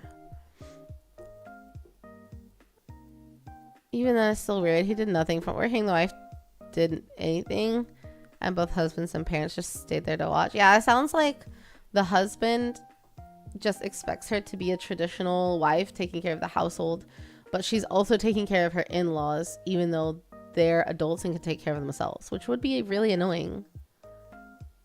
And like maybe she works a job too, so it's like, why do I have to work a full-time job and take care of the house when you work a full-time job and you don't help take care of the house? I don't know. It's kind of crazy, but there's an update, so we can read the update. We can read the update and see what actually has transpired. What have you been up to, Yizu? Because you've been like offline for a really long time, no? Like, it's been ages. Wow. Work and life has been crazy, but like good crazy, I hope. Good crazy, I hope.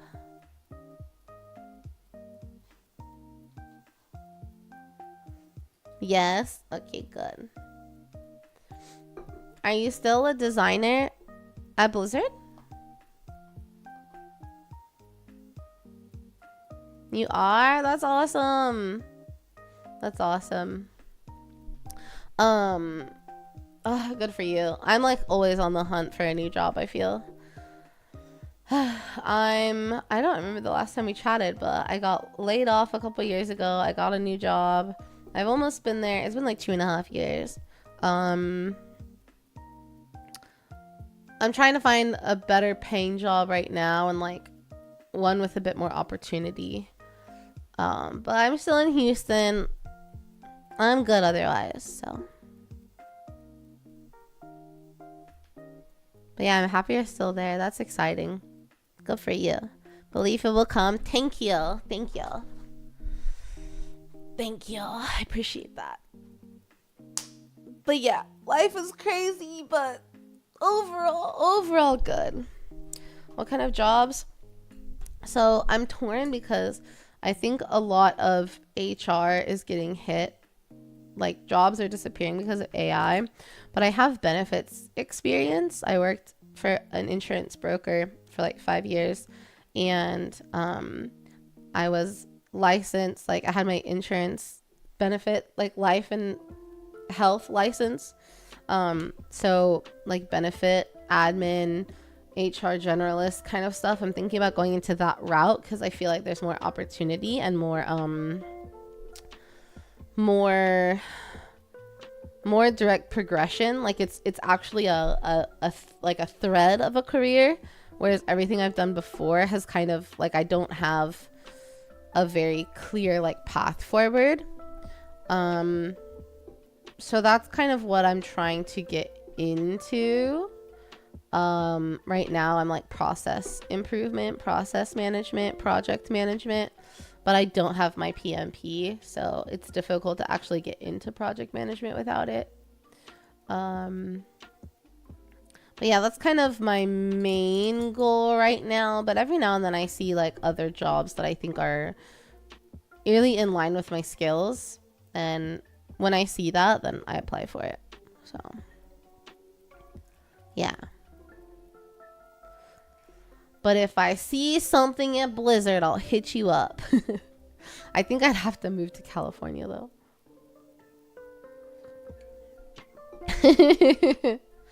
Which I don't know if I want to do that, but I will let you know. Thank you. But other than that, I'm good, you know? It's a journey, guys. It's a journey. We gotta, I don't know. I like to always grow and learn and stuff. So I feel like until I find a company that's really good at like growth and development, I'll always be looking for something. I don't know. Are you guys the kind of people that you can be good, like you prefer the stability and being in the same role? Like once you learn it, like you do it and you're good. I'm not that kind of person. I gotta always be like improving it, making it more efficient. Like I can't. I gotta always be like climbing somehow, learning new things. But I'm gonna stick around the ship and watch you till you reach the end of the journey. I appreciate that. Hell yeah. But anyway, I digress. Yizu is like, she was a streamer back in like 2022. Stream friend, and I haven't seen her in ages. So thanks for letting me catch up with her for a bit, guys. You prefer stability? Yeah, I totally respect people that do. I know a lot of people do. A lot of people like the constant, and you learn the job and then you're good at it and you do it. But I gotta have more. I gotta be like leveling myself up all the time. You haven't been able to focus on work because of your health. Oh, that's understandable. You gotta take care of yourself first so that you can be successful. I miss you too. It's so good to hear from you, man. So many like people from the early days have like come and gone, but Yizu pops in like, I feel like every couple years, and it just warms my heart. It's just so good to hear, you know, when people that you've known ages ago like are doing well and stuff. It just makes me so happy. You're a bit of both. Once I get into routine, you like it, but you also like learning. I see. That makes sense too. Every couple of years, that's what it feels like. Maybe once a year. Your once a year check-in. But we should be friends on Discord, so I can always reach out there. If you need anything, never hesitate to reach out to me either. I do think Blizzard has an Austin office, but I think it's all like engineers or something, which I do not have the skills for. But I'll have to look into it. I haven't looked at a long time. So you never know.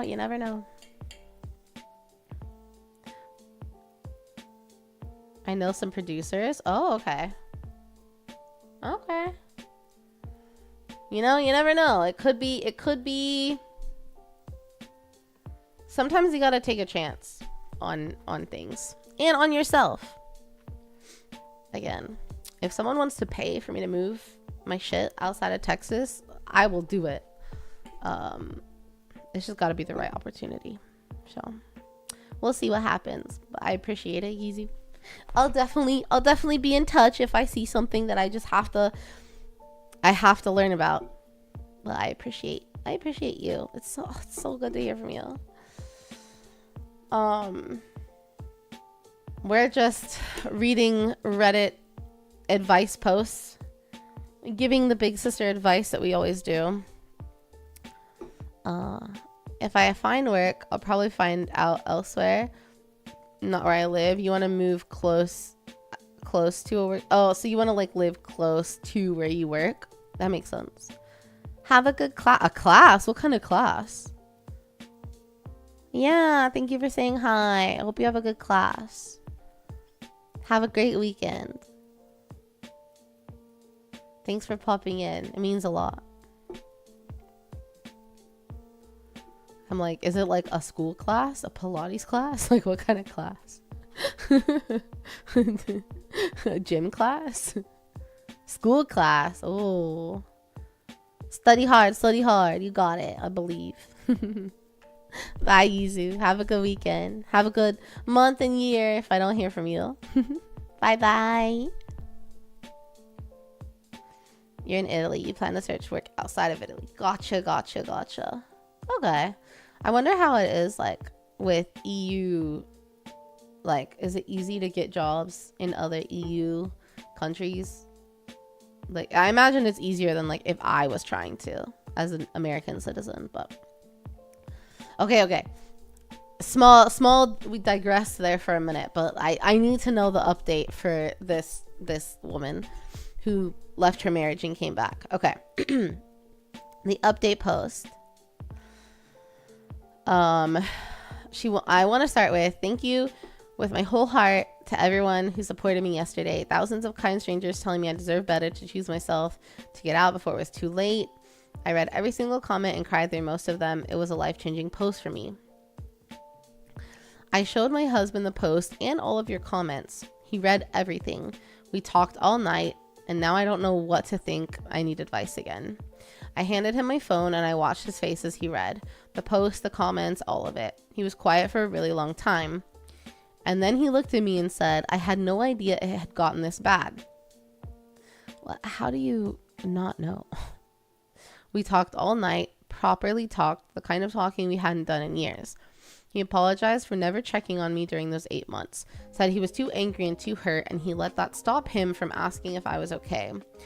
He said he should have spoken up for me more against his family, that he watched things happen and stayed quiet when he should have said something. He admitted that. And then he made some promises. On the baby front, he finally understands why I've been so resistant. He said to take as much time as you need. Let's revisit in 2 years when things feel more stable. And if anyone in the family pressures me before then, he'll handle it. No more pressure, no more comments, no more pointed questions at family gatherings. He said when and if we have a baby, it'll be when I'm genuinely ready, not a day before. On the work front, he said nobody will ever make me quit my job, and if anyone tries, he'll shut it down. But then in the same breath, he said that when it comes to choosing between work and family, I'll need to choose his family. His example was if his mom isn't feeling well, I'd need to stay home and take care of her, not go to work, family first in those situations. And on the living situation, he was honest, more honest than I expected. He said he'll never move out from his parents. They are everything to him, and that's never going to change.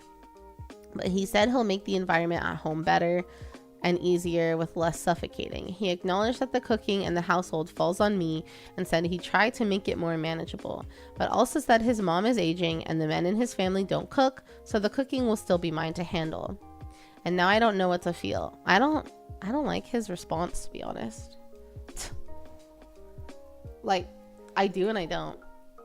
Part of me is really moved that he read everything. He sat with it, he apologized and didn't get defensive. I know that's not nothing, but another part of me is sitting here quietly going through each promise and feeling something complicated. The baby thing feels genuine, but 2 years is still a timeline someone else is setting for my body. The work thing sounds supportive until you get to the part where his mom's health will always outrank my job. What happens when that becomes a regular thing? What happens when every other week there's a reason I need to stay home? And the living situation, he said it so simply. My parents are everything to me and I will never leave them. I believe him, but what does that mean for me? What does that mean for us? Cooking before work and after work every single day for a household that will never shrink. He said he'll make it a better environment, but what does that actually look like? Better how? Easier how? The same house, the same people, just with a slightly softer atmosphere? I just want y'all to help me see this clearly. Thanks a million times again. Edit. I know he's going to involve his mom in this today and tell her what I'm up to, but I know what oh, I see. After the comments, she's saying, I know. Okay, I'll read that afterwards.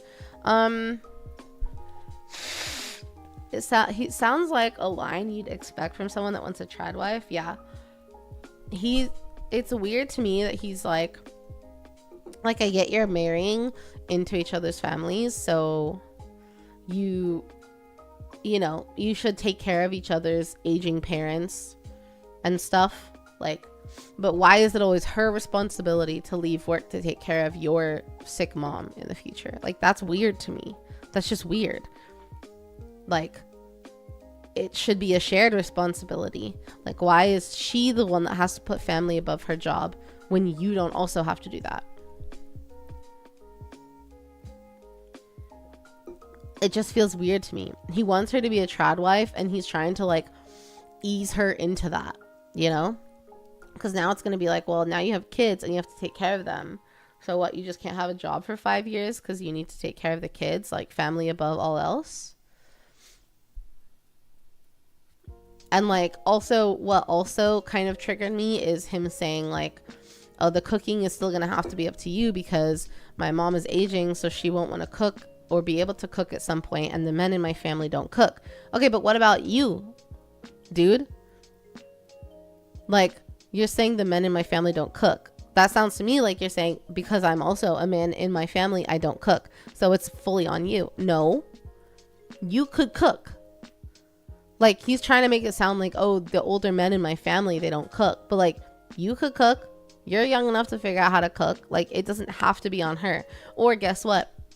If you don't want to cook, if you don't have an interest in that, then you do the cleaning from her cooking. So it's an even trade.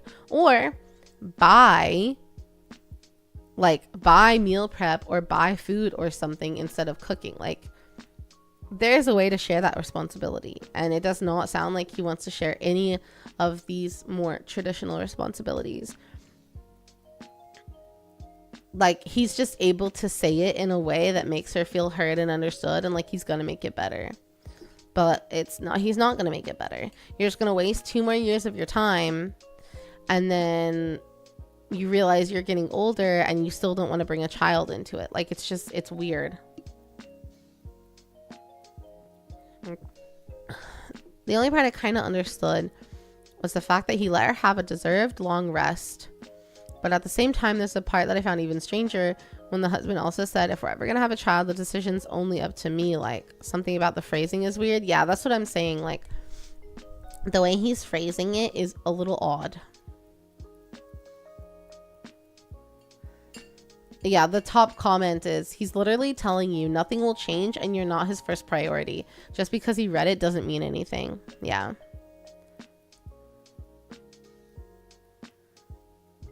I think he was able to discuss clearly his priorities and what he expects from her. And it's not in line with what she wants at the end of the day. It's also weird to be like, my parents are my number one priority and that's never going to change. I don't think it's healthy when you have a partner and you marry someone and now suddenly no one else matters and it's all about them. I also don't like that.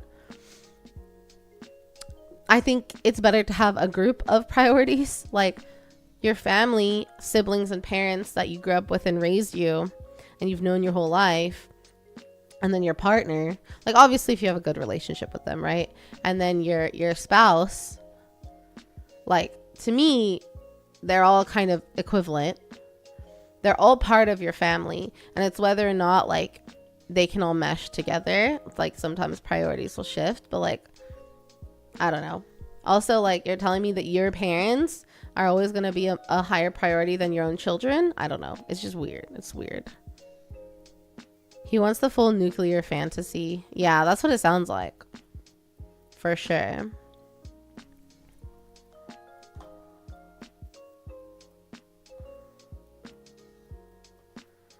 let's see.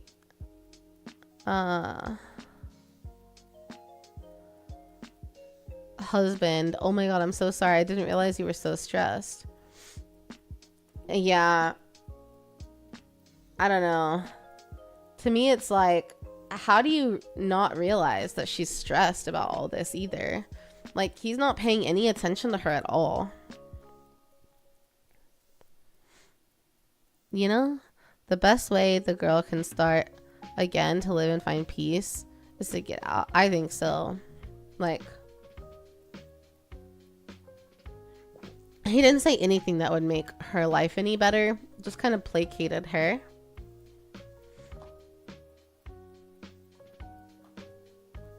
Yeah. But it looks like in the edit she said, this time I will sit in front of them, talk calmly, and make it very clear that I don't want to be part of this family anymore and I want to move on. Well, I'm glad she did that. I hope that she finds happiness. And this was like almost a month ago, it looks like. I hope that yeah, I hope that she's able to move on and find happiness, you know? That's kind of crazy though. She must have not lived with him before they got married. Otherwise she would have seen this coming, I feel. But, you know, maybe not the happiest ending, but I think the happiest possible outcome in that situation, so. Okay, let's read this other update, and then I'll try to veer from the relationship category a little bit. Because I thought this title sounded crazy. So, the title of this one, it feels fake. It feels weird. I don't know. As a southerner, it doesn't sound strange to me at all, but they act one way before marriage and then they change a 180. That's why I firmly believe, like, you should live with someone, because it's a lot harder to hide your personality when you're living together. Like, you should live with someone. You should meet their family. Like, you should go on trips with them. Like, I feel like before you get married, you should experience as much of life together as you can. So you know what kind of person you are, and you know how you guys can do things together. Like, but I'm also like, I guess I'm not traditional, obviously, because, you know, I'm saying you should live with someone before you get married. But I also, like, how do I say this? I almost, like, you want to go through a hardship together. You want to go on a trip together. Like, you want to do these kinds of things so that you know how each other reacts. You know, you want your partner to experience something where you have to support them. Like, life is hard and it's ever changing. Like, if you're just together for a year and everything's happy-go-lucky, like, when something goes to shit, because inevitably something will go to shit, like, how does that person react? Like, how do you guys get through it together? Like, I don't know. But yeah, this next one this title sounded crazy. The title is, Ex left me 4 years ago for an arranged marriage. Her family are now trying to get in contact with me. I feel like that just sounds crazy. Like, there's got to be a huge story. Like, I have to know what this is about. So 4 years ago, my 28 male, 24 at the time, girlfriend, Jama, 27 female, 23 at the time, of 4 years, dumped me for an arranged marriage. So they were 24 and 23. This was 4 years ago. So she's British Pakistani and I am a plain British white guy. I really loved her. I got on well with her brothers, but she always told me her parents but she always told her parents I was her, quote, friend. She told me that her dad was pretty intolerant of non-Muslims. Oh my god. Infidels is what he called them, like some sort of cartoon villain. but he was fine with me when I met him. That's insane already. But I can see it for Arab cultures, for sure. Her mom was lovely to me, and I didn't feel any distrust because of who I was. I tried to convince her to stay, to run away with me, to move in with me, but she said her culture and family were too important to her, that Islam was important to her, which was news to me as she never showed me any interest and didn't follow it when she was with me. She didn't want to let her dad down, so she left me like I was nothing. She'd always told me she didn't want to marry some inbred moron who didn't know how to use a toilet, but she chose this stranger over me. I was heartbroken. Frankly, I was pathetic looking back. I heard through the grapevine that she had a wedding in Britain and then a huge multi-day wedding in Pakistan. A mutual friend was still friends with her brother, but still didn't get invited to either wedding. None of her non-Muslim friends were there. It was a difficult time, but I moved on. I concentrated on my job. I never really healed completely because it hurt knowing she loved a stranger more than me. I had a couple of relationships in the past 4 years, but never anything longer than 6 months. I've moved to London for work and I'm doing okay career-wise. I've got some great friends, great housemates, and things are generally good. Things start to get weird when her brother, Ahmed, gets back in contact with me. He'd stopped responding to me when she accepted the engagement, and now he was messaging me wanting to catch up as he'd also moved to London. I met up with him at a cafe and we reminisced about our hometown in the Midlands and what we were both doing these days. I didn't mention Jama because who wants to bring up someone who rejected him for a stranger to her own brother? Pakistani weddings do go hard. Anyway, after a pleasant enough chat, we both go our separate ways, and for a week or so I think nothing of it. Then he texts me and asks me if I think of Jama.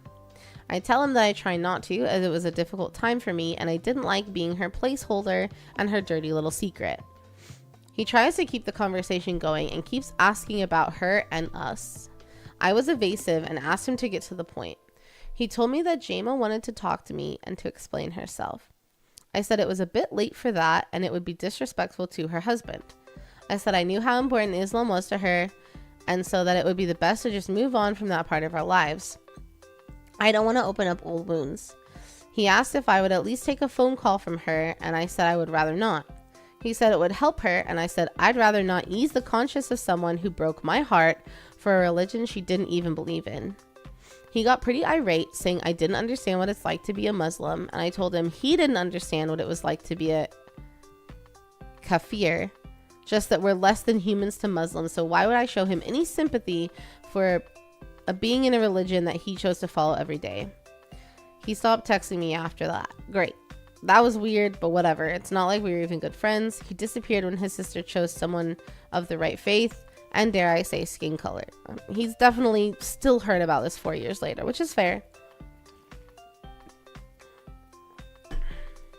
Now, to yesterday evening, I got home from work to find a handwritten letter from her father waiting for me in the mail pile. I don't publish my address anywhere, so that was weird. Anyway, the letter is contrite and asking if I would please speak to him and that he owes me an apology. To be honest, he never said anything bad to my face. Anything negative I heard secondhand from my ex. He gave me his phone number in the letter and was apologetic for his attitude towards me and that he wanted to make things right. I'm completely baffled about this and I want some advice on what to do. I don't want to open up old wounds and I don't feel the need to ease the conscience of someone who thinks me less than human because I don't believe the same things as him. But at the same time, I felt like he was trying to say something else from reading in between the lines. It felt like he was dancing around what he really wanted to say. Also, the language was very humble and regretful. What should I do? Has he suddenly had an epiphany? Is it because one of his sons has married a white British woman? From what a friend told me. I can't see how this would benefit me, and I'm scared I'll end up upset and depressed as I was when I was discarded for a stranger from the other side of the planet. But I guess I am curious. What do you think? Should I quietly walk away or should I hear him out?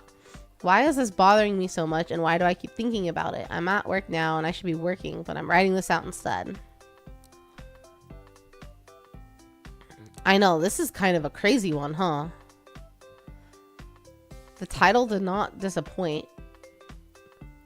I mean, 4 years is a long time to pass from that, and he's still, you know, hurt from it, which again, totally fair.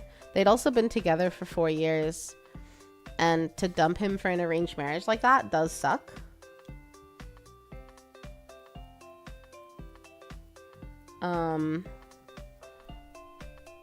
Man. Okay, let's read a couple comments before we read the update. So one person said, to be honest, as a Muslim, I can say this. She's probably married to someone who didn't treat her right, maybe even divorced by now, or father or brother saw her develop into someone else. Now they think of better days and how to make it better for her, but she's already been married. So she is damaged goods, and who would marry that? Okay, I don't know. Do I not know what this word is? A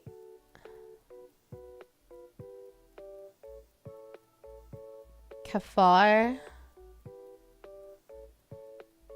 Oh.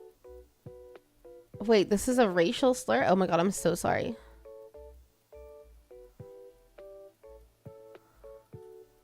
But he said he's a white British. Oh, in Islam. Oh, okay. So a kafar in Islam translates to a non-believer, a disbeliever, or an ingrate. It refers to anyone who rejects the core tenets of Islam, does not believe in Allah, or denies the prophethood of the Muhammad. Okay, so geez, I didn't know. Like, I know, you know, like any religion, there's a scale. So I know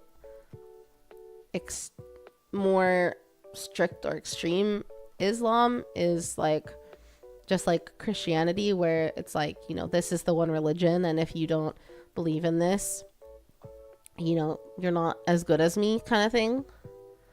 But I didn't know that like they actually had a term for it. Damn. Okay, so they're saying now the parents think of better days, how to make it better for her, but she's already been married, so she's, quote, damaged goods. And who would marry that? A kafar.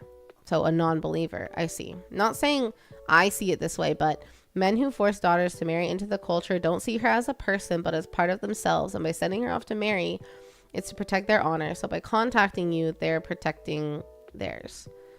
This is already pushy, getting your address and all. You don't want them at your door. You might think it's romantic, but these men have a plan. I don't know. Let's see. Someone else said, I endured a vaguely similar situation almost 50 years ago. My college fiance was native Japanese. I'm Caucasian American. Her mother hated me, always repeating no half-it, no mixed kids during our annual summer visits to Japan. Our relationship never had a real ending. After graduation, she returned to Kyoto to plan our wedding, and then her letter stopped. No reason, no explanation, nothing. A Japanese friend here in the US, a supportive auntie figure to both of us, visited her family in Kyoto. I learned that her mother had destroyed her passport and had her essentially locked down in the family home and business. She was working in the family noodle shop despite having a bachelor's, an MS, ME, EE degree, whatever. Fast forward 45 years, her sister finds me on LinkedIn and invites me to attend her tomb sweeping ceremony. The first anniversary of her death. Oh, she passed from COVID-19. A genuinely big deal. Then she drops the bombshell. Her mother's still alive and wants to apologize and seeks my forgiveness. When she was hospitalized and dying, she and her mother had argued about us. She very bluntly rejected her mother, blaming the witch for her difficult, unhappy life, and demanded that her mother apologize to her and to me, ergo her sister's invitation to participate in the tomb sweeping. I traveled to Kyoto. The next bombshell was her deathbed letter to me. She'd followed my life online. Had I followed her life? Why did my Facebook not show children? Why was I seldom smiling? Was I happy? Had I forgotten her? If my life is unhappy, can we be together in the next? I spent 4 days in Kyoto. Among my hobbies is photography. Her sister produced several thousand black and white photos of our time together, each with a brief note on the back. Among a few color photographs was our engagement pic. It broke me. Take your time. Seek the guidance of a therapist. Damn. Whoa, what a story. That's crazy. Holy shit. I did see the similarities and why this person would like comment like that. Wow. Wow. I know I'm truly at a loss for words. I think when I think about okay, if I was in this situation before we read the update, what would I do? I try to live my life by looking forward. In the future, what will I regret less, right? I don't know. I feel like that kind of thinking helps guide me a lot. Especially if you're like struggling with a decision or something's really difficult. It's like, okay, what am I gonna regret less down the road? Like, am I gonna always wonder what he wanted from me and what's going on? Or am I able to move past that? Am I able to heal from it? Depending on what he wants from me and what he has to say, like, you know, is it going to make me feel better or worse? Like, would I regret not having the conversation with him, or would I regret hearing out the conversation with him in the future? And I think for me, it would always sit with me that I didn't know, you know? Like, I think I would have to call him and have a conversation. I don't think I'd be able to just ignore it and move past it, because down the road, I would always wonder, like, what he wanted and what was going on, especially because, you know, it's been 4 years and he's still clearly torn up about this breakup. Is it a way to open an old wound? I don't think it's just opening an old wound. I think he wants something. And if he's just looking for a chance to like apologize or own up to his mistake or whatever, like, you don't have to let him feel good about that. You know, you don't have to let him just like make his peace. It's a conversation. You can always say like, no, like, you are a horrible person and you messed up and I'll never forgive you. Like, you know, like you can say shit like that if he's just trying to make himself feel better. But I would just be so curious. Like, I would never be able to quell that curiosity. So I feel like I'd have to talk with him. But thank God we have an update a few days after that, so we can actually hear about what happened. If he was so sorry about that, waiting 4 full years, I mean, that's because it takes time, you know? Like, I think probably she was in this arranged marriage and then something bad happened. Either like he was a horrible husband, or maybe he died, or maybe he like totally took her away from her family, or like, or something. Or maybe, yeah, his other child married a white person and he saw like what could have been and realized like, yeah, people do change, their beliefs change. So, you know, maybe in those 4 years he has seen a different side of things. I don't know, it's possible. Like, you're not gonna realize overnight, you know. Hi sister, how are you? Okay, let's see.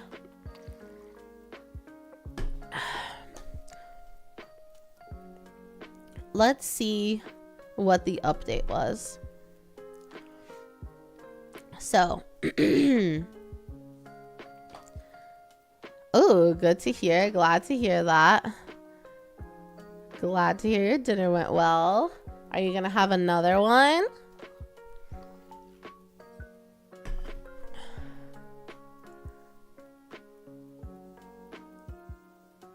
Ooh, I love Korean fried chicken. Yum.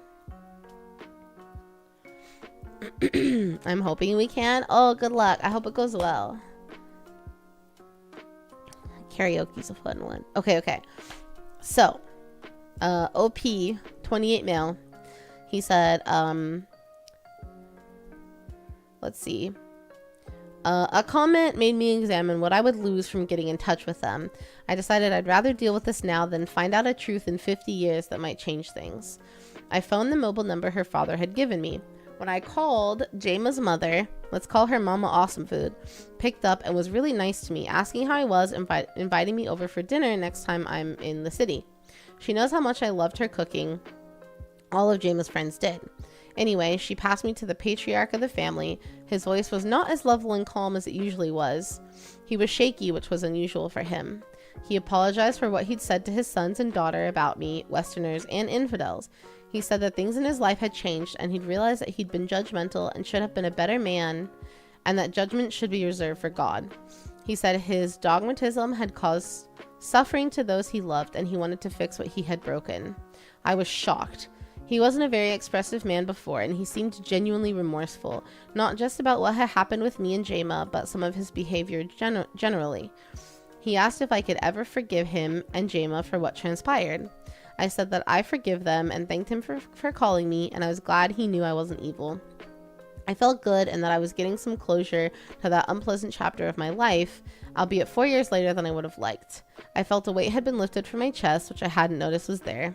As I started to end the conversation, he said he wasn't finished. And here's what I learned. Patriarch and Mama didn't hear from Jama for the first few months after they returned home from the wedding, despite trying to call and writing to her husband's family. They were a little worried, but thought she was caught up in her new life and marriage. Meanwhile, her brother, Tariq, had gotten engaged to a white British woman without discussing it with his parents. He'd been seeing her for a few years secretly. This caused a huge blow-up between Tariq and Patriarch. Patriarch was more threatening and aggressive than usual with his son and threatened to cut him out of the family, and in the heat of the moment, kill him for bringing dishonor to his family. Tariq basically renounced Islam, informed the police of the threats, and walked away from the family. He was the oldest of the siblings and already independent and doing well in his career, so he was happy to be cut off. As Patriarch had texted these threats, he received a visit from the police and word got around what had happened. He got quite a bollocking off his imam, too, and the mosque was investigated by the police, as this wasn't the first time a member of their congregation had been a bit extreme. I'm only glossing over this. It was a master clusterfuck, apparently. Holy shit. Holy shit. Patriarch said he had regretted it and was angry that his kids weren't good Muslims and were becoming westernized. I asked him what he expected bringing kids up in the West and why he hadn't gone to Pakistan if it was so great. He conceded I had a point and that Mama Awesome Food had already made that point to him. But the story doesn't end. Holy shit. I know there's an ad. Okay, can I snooze? I can snooze the ad. I don't want anyone to get disrupted by the story. Or by the ad. Okay, so about 1.5 years after Jama's wedding, they still hadn't heard from her. They had tried to contact the groom's family in Pakistan but got nowhere. They contacted the Foreign Office for help, but the Foreign Office wouldn't engage with them. Someone who was still in touch with Tariq noticed that Jama was at his wedding photos and was back in the UK. Her husband was not in the photos. They got hold of the photos and Jama looked older, gaunt, and ill.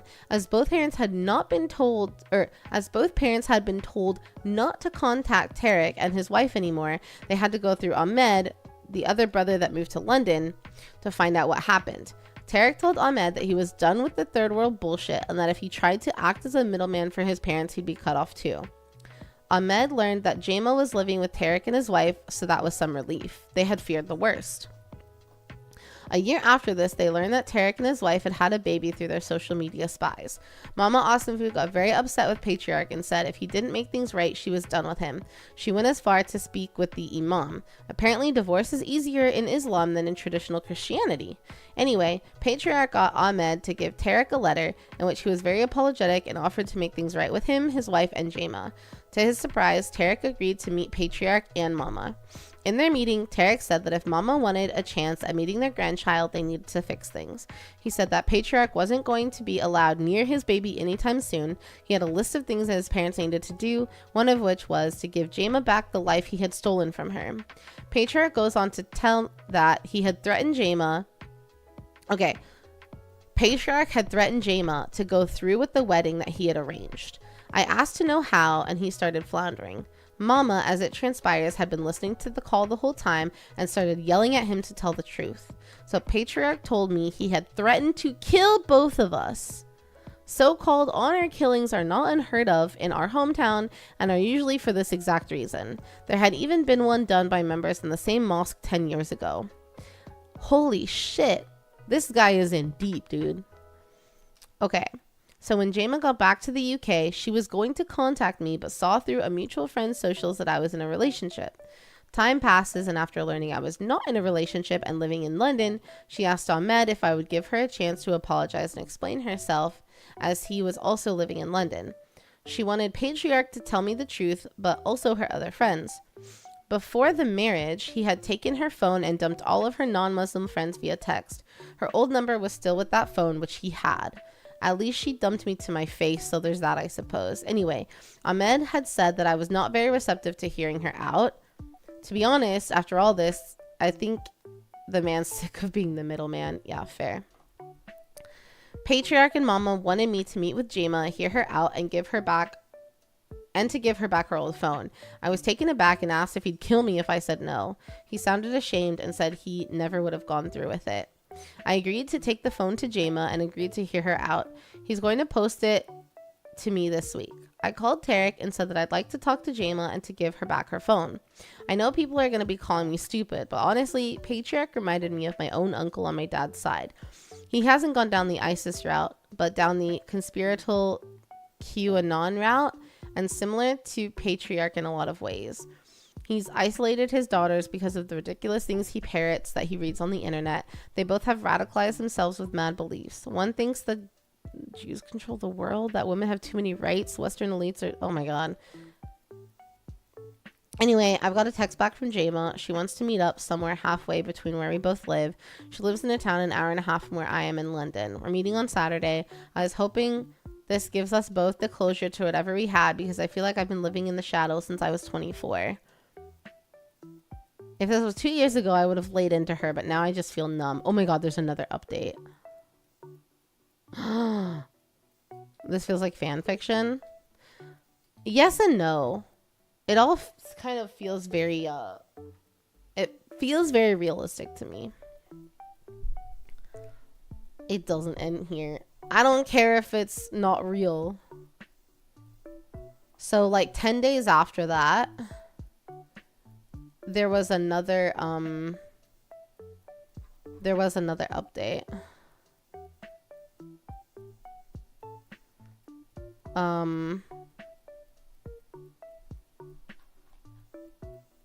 I don't know. I mean, the fact that he's saying he got the police involved and stuff, kind of crazy. Wait, says there I can nitpick a lot what I did wrong, but she said she liked it. What do you mean what you did wrong? It was just like a chicken date. But I could see it. I could see, I know how some of these like very patriarchal cultures are. So I can see these kinds of threats happening. Like, this is not totally unexpected, if that makes sense. I know there's another Twitch ad, so I'm going to wait for the last update until after the ad. Mostly the murder part. I don't know. I know of people whose parents would be like, I'm gonna fucking kill you. I don't know, like abuse and control starts somewhere, and they'll say it because it sounds scary, even if they're not going to do it, you know?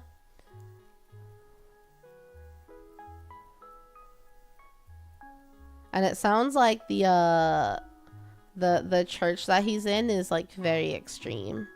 So it could be like the kind of extreme words that they use with their church, you know? I've heard of the honor killing stuff, but more so overseas.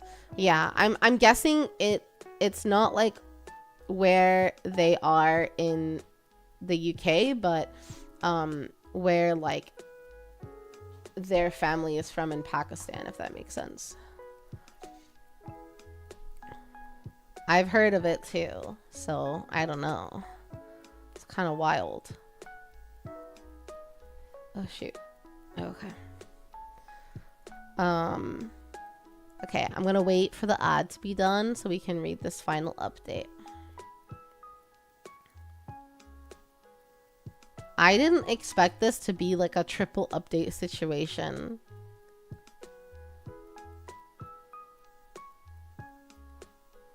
I mean, look, for people to like change their beliefs and go back and admit they're wrong, it takes a lot. And like getting cut off from two of your children and thinking that one of them is like dead.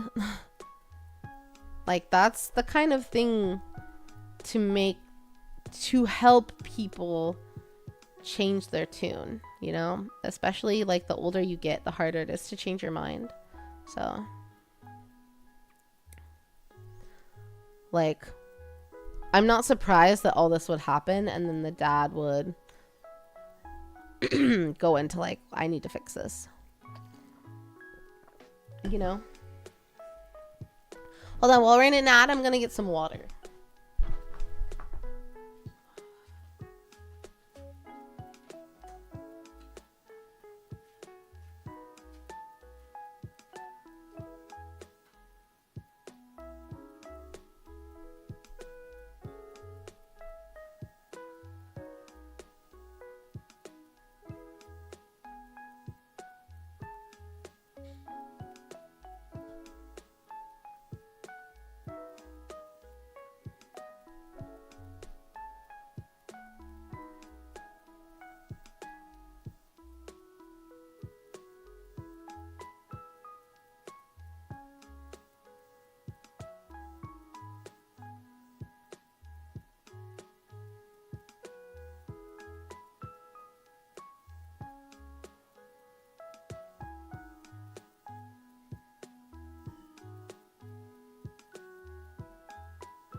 Oh god.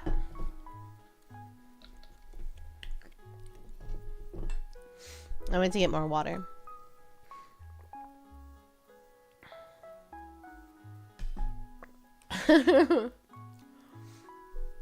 Okay. So. Oh, thanks for the sip again. Okay. So.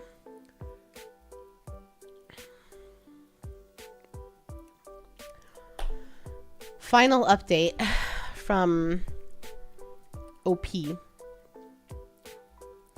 I took a train to meet Jayma at a halfway point between our homes. We agreed to meet in a cafe and have something to eat and a chat. When I got there, I saw Tarek first. He was nice to me and said he was going to sit here discreetly to watch to see if Jayma was okay.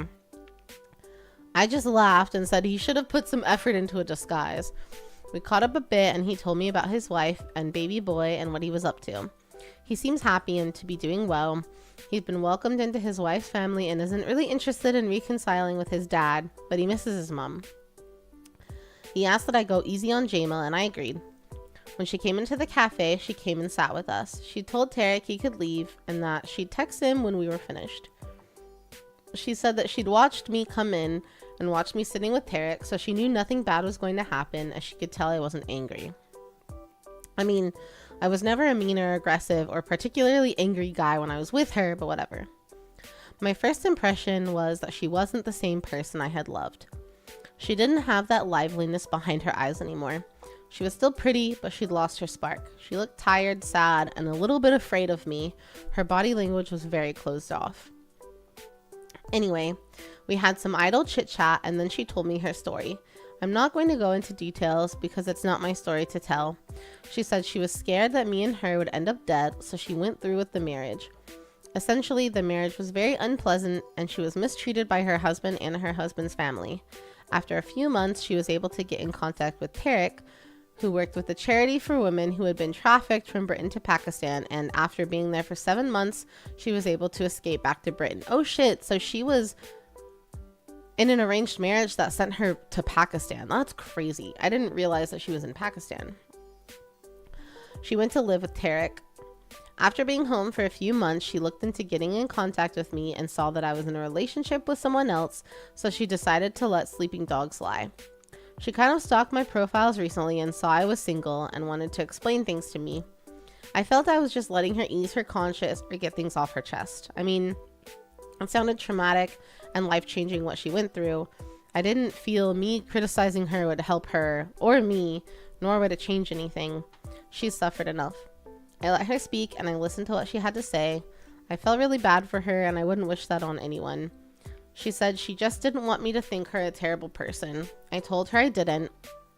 And when I wasn't angry and I didn't hate her, I told her I was very hurt at the time, but there wasn't much to be done about that now, and I got over it. He didn't get over it, but whatever. She admitted that when Ahmed was texting me, asking about her, that it was her who had written the messages. Eventually, T took the phone off her, saying she was only making it worse. She asked me about my life, my family, and seemed interested in what I'm doing in London. She asked about our old friends, and I caught her up on some of them. Then I remembered her dad had sent me her old phone, so I gave it to her. She was really happy and thanked me. She told me she had no interest in being in contact with the patriarch again, and didn't think she'd be around when Mama met with Tarek. She said they were both just as guilty in pressuring and threatening her, and she was done with them. She hadn't spoken to them since the wedding. We had a pleasant conversation that basically came to its natural conclusion. I didn't feel like she was the same person anymore. I admit I was a bit guarded, but she was even more so. We didn't run into each other's arms. Instead, it was like catching up with an old friend who'd seen some shit. We said our goodbyes, and she texted me that it was great seeing me again when she got home. I went straight to bed when I got home and had a long sleep. On Sunday, I went out with my housemates and enjoyed the weather when it wasn't raining in beer gardens. So that's it. I think we've both done what we needed to do. I don't think I know her anymore, and I hope I was able to give her some peace, and she knows she can be in contact with her old friends without me being weird about it. I'm sure I'll see her at a party again in the future, as we had a lot of mutual friends, but I think that chapter of both of our lives is closed now. I hope she finds peace and whatever else she's looking for. I don't feel any better or worse than I did before her brother contacted me, to be honest. Sorry, it's not something more exciting or has a big resolution or a rekindling of our love or even a fight, but that's just life. My dad said to get used to it and that things go unresolved for whole lifetimes and that closure is just us wanting life to make more sense. Life is messy and very rarely fits any sort of narrative structure. I'm glad I met up with her though. I loved her once and she loved me, so it was worth it, even if I didn't get the sense of closure I wanted. Edit. That was weird. Having written all that, she just texted me. She's invited me to her Minecraft server and sent me the URL. I said I'd go on tonight after I've eaten. We used to play it together before and I haven't played it since we broke up, so it'll be nice to install and see what's changed. I'm honestly surprised I heard from her. Edit 2. We played Minecraft for a few hours last night. I stayed up later than I should have, given I have work. She still had our old world that we used to share before, which was nice. Didn't think she'd keep something like that. I'm cringing at some of the sappy notes I left for her, but some of her old notes and gifts are just painfully sweet. I had a brilliant set of enchanted diamond armor that she had made me in a chest with a love note, which I'm keeping. We had fun though. Checked out our old base and various creations. Killed myself with stupid lava traps I made a couple times that I'd forgotten about.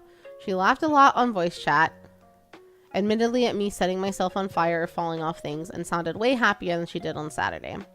We're going to go exploring. We've gathered up some supplies, armored up and stocked up a boat and a chest. We're going to go on an expedition far away because there's a bunch of new world generation to check out, but we gathered loads of supplies, so we're prepared.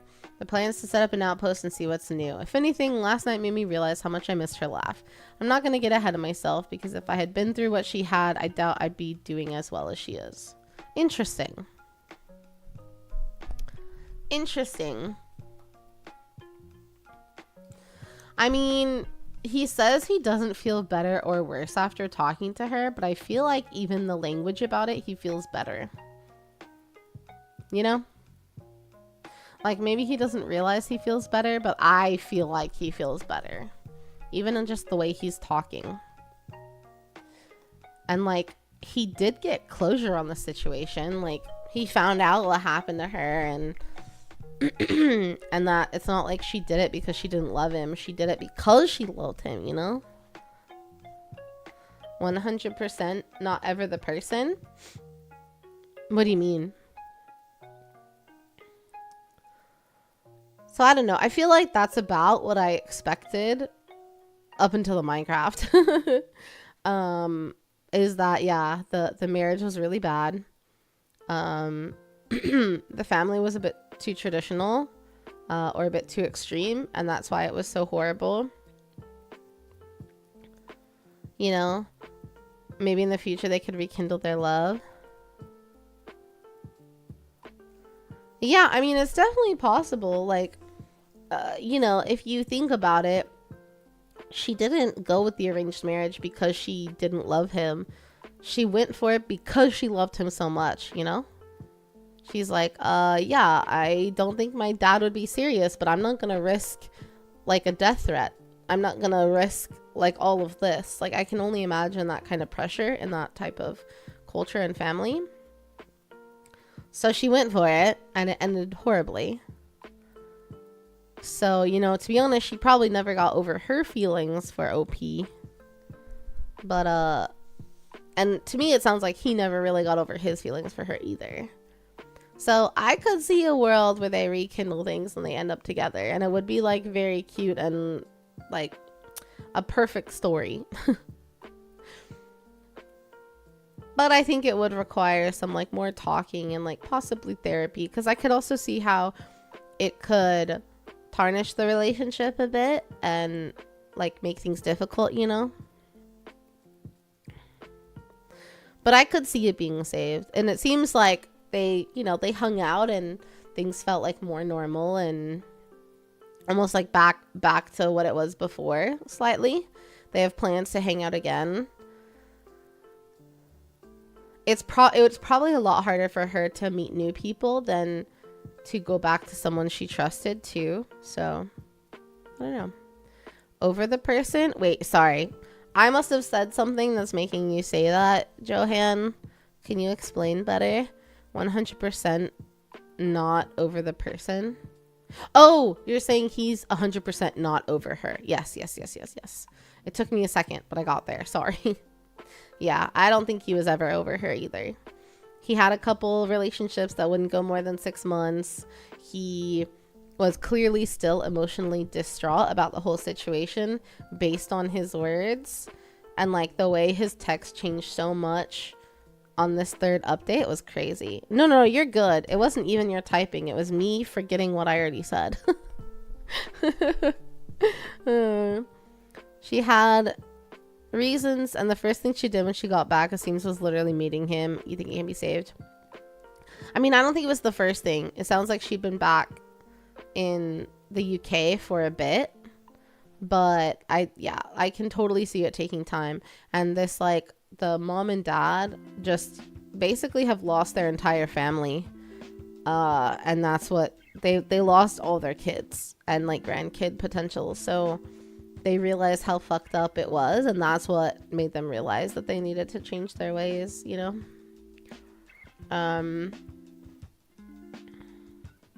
Yeah, I don't know. I think I don't know how you forgive a parent for that and, like, move on and try to have a relationship with again. I think you can, and I imagine as, like, Jama, the girl in the story in the post, grows older, she might. I know that my dad had a really bad relationship with his father, a really rough relationship, and didn't talk to him for, like, many years. And then when he had kids, like, when we were growing up, it was, you know, bare minimum so that we knew our grandparent and, like, had a relationship with him. But when my grandpa started getting a lot older, I think my dad realized, like, oh, I'm gonna just have to live with this unless I, you know, work through my feelings before he dies, basically. And so, like, the last, I don't know, 5 years or so before his father passed, before my grandpa passed, my dad was, like, visiting him a lot, helping around the house, like, I don't know, I think trying to, like, get emotional closure over, like, his rough upbringing and the things that prevented him from having a good relationship with him for so long. So, you know, I think as we get older, we realize like what we don't want to have to live with and think about anymore. So I could see like, you know, all of the kids getting to that point, especially if the patriarch, as they said, it was actually like apologetic and regretful and like trying to be a better person. But damn. Yeah, I think OP was like a very stable, reliable person. So even if they don't get together, being in her life again would be really great for her. Maybe for him too.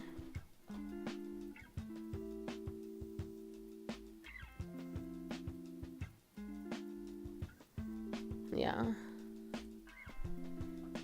But yeah.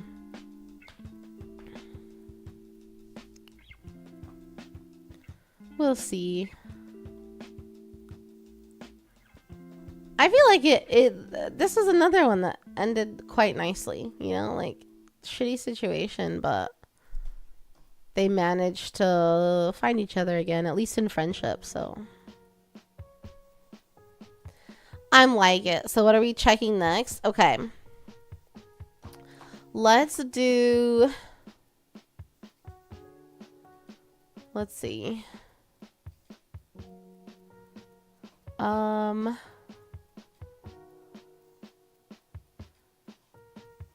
Let's do, okay. Let's do a lighter one, a smaller one for a minute. All right, this one is, my boss offered me a 30K raise to stay, but my dream company finally called. Do I play it safe or risk it all? 28 mil. I wonder if he rhymed on purpose. All right, so OP says, again, he's 28 male. I've been grinding at a stable corporate job for 4 years. It's fine, not exciting, but the people are nice and I know the systems like the back of my hand. I was 100% ready to leave, so I accepted an offer from a risky, fast-paced startup in a field I actually love. I handed in my 2-week notice yesterday. Today, my current boss called me into a panic meeting and offered me a $30,000 raise and a senior title to stay. The startup has insane potential, but less job security and slightly worse benefits. My gut says to go for the startup, but my parents and girlfriend think I'd be insane to leave that kind of guaranteed money on the table.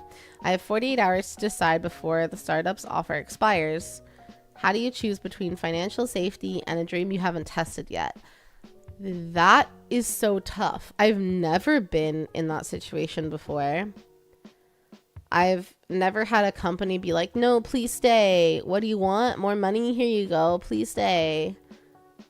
I feel like that speaks a lot to his like credibility. Also, hi, Explosive. Thanks for the follow. Welcome to the Go Seeing. Let's read a couple comments. I'm curious what other people have to say because,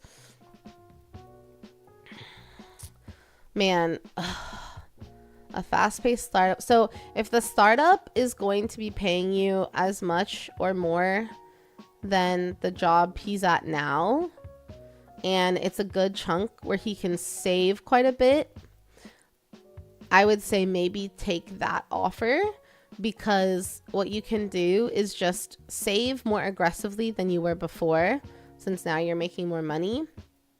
That way, if the startup doesn't work out, you have a bigger safety net to like find another job.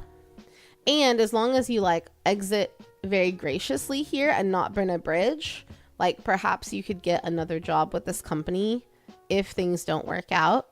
I have seen a lot of people like go and then return to companies before, so it definitely does happen. You know, them having this meeting and offering you like a raise and a senior title and stuff means that clearly they don't want you to leave. So you've done good work, you've made a good impression. I would think they'd be willing to hire you again in the future if you needed to. Is a pay raise like that guaranteed? No.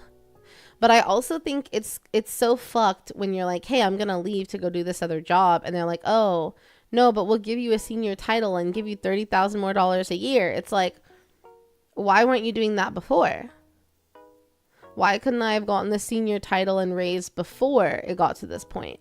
Like, I really, really dislike that. I know that they're just trying to prevent talent they care about from leaving, but like, it wouldn't have gotten to that point where OP wanted to leave if they had given him the senior title and the pay raise before, like, if you do it beforehand, then they don't try to leave. I don't know if that makes sense, but like, I know why companies do it, but it feels like so backhanded. Like, I've been doing this job all this time. I'm assuming OP has been asking for like a pay raise or a senior title or whatever and not getting it. So like, now you want to give it to me because I said I'm leaving? Like, it's kind of fucked.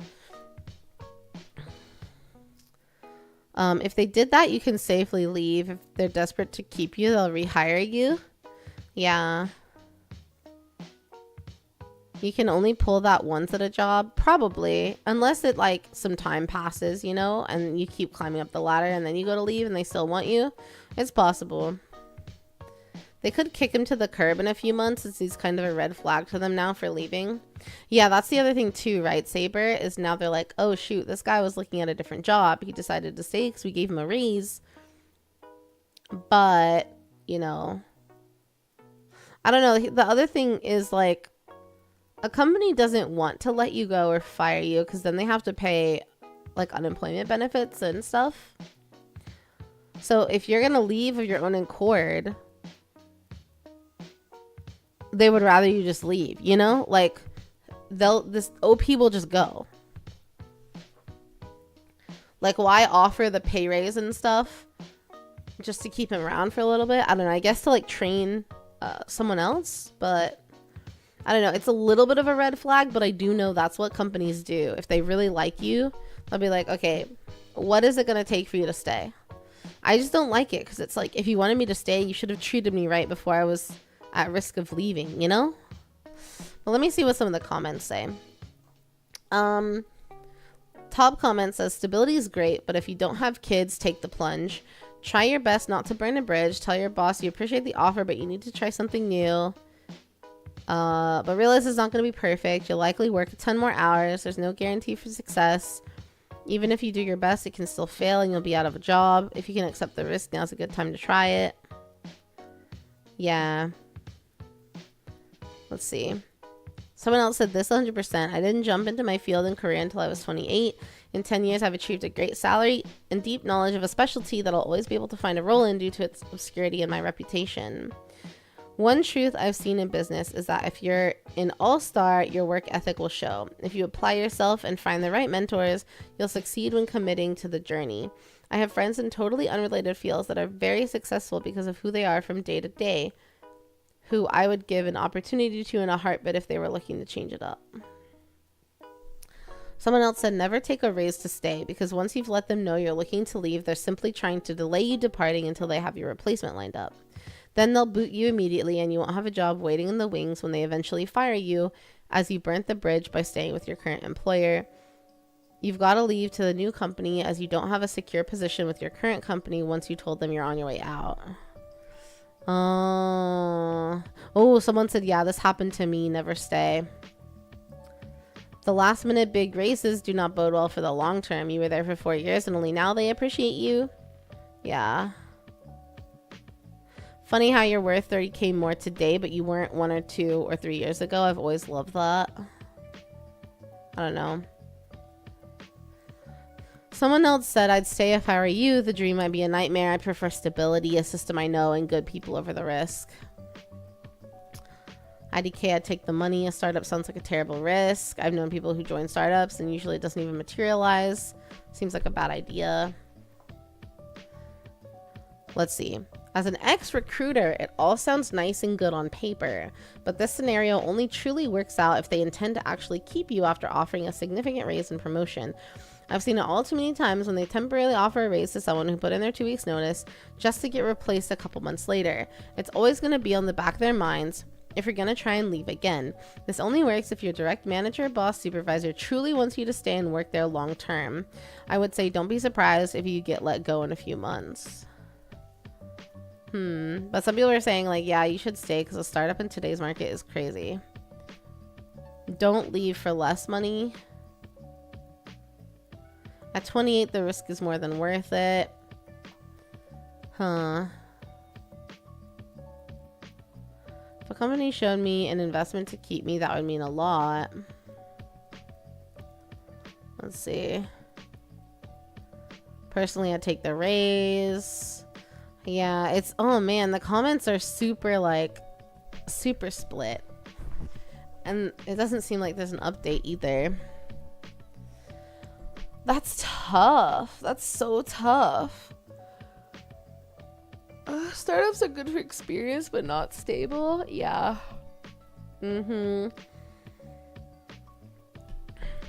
Soon? What do you mean soon? Man, yeah, I really feel like it depends on everything else going on in this guy's life. And if the startup is gonna be as much money as like his current job with the raise. If it is, then like it could be good experience and good networking, as long as he's able to give himself a better safety net and like not burn bridges. I don't know, startups are so scary though, unless it's like a later stage, I guess. I don't know. But I agree, it sounds like staying with a company that gives you a raise to keep you to stay is also not a great idea. So I feel like he's kind of fucked either way. But yeah, I think if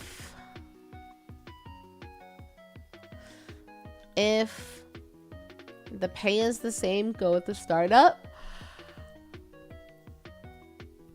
Just save aggressively. And then if it's not, take the raise at your current company and still save aggressively and try to like maybe move positions or you know, make it abundantly clear that you want to be there. Like, don't give them any reason to fire you, basically. I don't know. That's a tough one. I've never been in that position, thankfully. It feels like it would be really, really rough.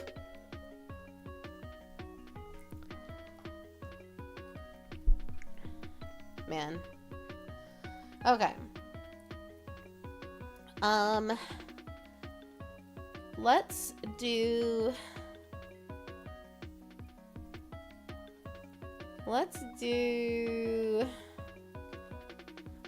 this one. Oh, is it Mod Appreciation Day? Really? I didn't know that.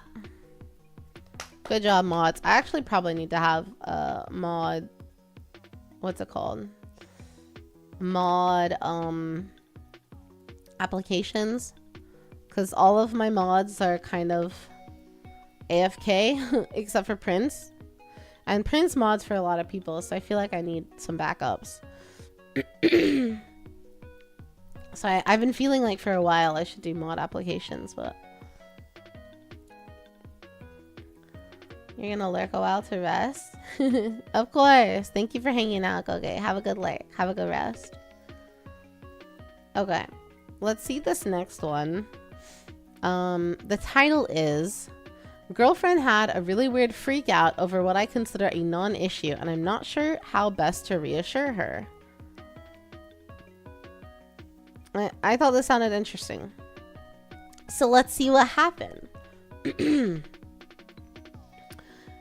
Jen, 26 female, and I, 26 male, have been dating for almost 2 years, and it's been going really well overall. She's planning on moving in with me at the end of July when her lease is up. We haven't had any big fights or issues, and this argument came out of nowhere. Jen slept over at my place this past weekend, and we were planning on having a lazy Sunday together. I woke up kind of late, and she was in the bathroom, lounging around for a while, and then realized she'd been in there for a while, so I knocked on the door and asked if everything was okay. She answered and said she got her period and sounded pretty stressed. So I think, okay, she's in pain or needs pads or something, so I just asked what I could do to help. And I guess this was the wrong thing to say because she just exploded on me. She came storming out and was like, why would I need help? This is my life. This is my responsibility. And she just seemed really, really pissed at me, but also the situation in general. So I'm trying to de-escalate, and I'm like, look, there's ibuprofen in the medicine cabinet if you need, and if you need pads, I can run out to the store real quick. There's a pharmacy around the corner.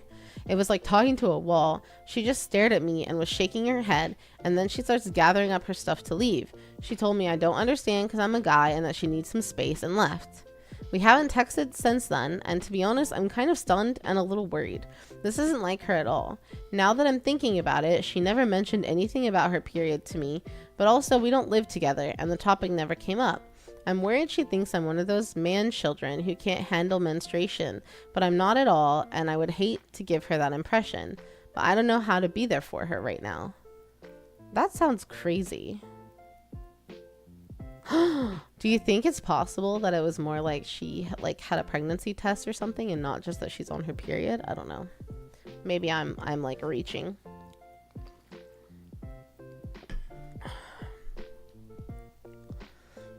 Huh. I mean, to me, this just sounds like the girlfriend kind of blew up for no reason. I mean, I'm sure there's a reason, but like, she really blew up at him. Hopefully, she just needs a little bit of time and space, and she'll realize, hey, like, I blew up at you, I fucked up, I'm sorry, I was just like emotional and upset or whatever. I mean, if they've been dating for 2 years and spending weekends together, like, it's interesting that this has never come up before. And I think it's nice that he offered, like, hey, how can I help? Because it sounds like she was just super emotional in the moment. And like, wouldn't listen to him, you know? Whereas it sounds like he was just being like, hey, like, if he said, hey, I know you don't need help, but I'm your partner and I'm here for you right now, so you can rely on me to help you. So you don't have to do it all yourself. It doesn't have to be all your responsibility. But it sounds like she wasn't listening to him at all. So she just needs some space to cool down.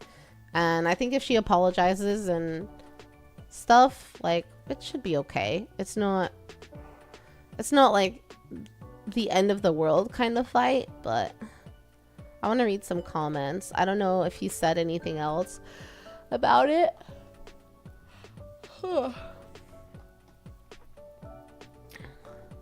So clearly something caused her overreaction.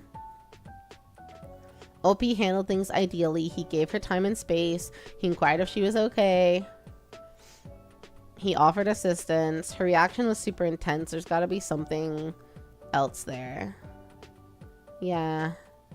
Oh, here we go. Okay. There's either missing context, dealing with something and projecting on you, or her periods make her kind of touchy. If it's the latter, you still deserve respect, especially if you're trying to be helpful. I've been with my wife 20 years, and only now in her late 30s, postpartum, have her periods been a particular nuisance emotionally and physically. Most periods, I only know she's on one because she announces it out of habit, but as of recently, my wife gets emotional and sometimes combative. She usually comes around and apologizes and reflects that the period monster is awake. Give her space, let her reach out, but definitely seek some respectful clarification about the situation. If she starts yelling and becoming argumentative or lacks ownership for her part, it's a sign of trouble to come. A period is a predictable nuisance when it happens and only becomes a crisis when it's late. Life can throw some serious curveballs, and if this is her model behavior, good luck. OP said, thanks for the comment. I've been racking my brain over what I could have missed before, but maybe it's just a more recent development due to hormone changes.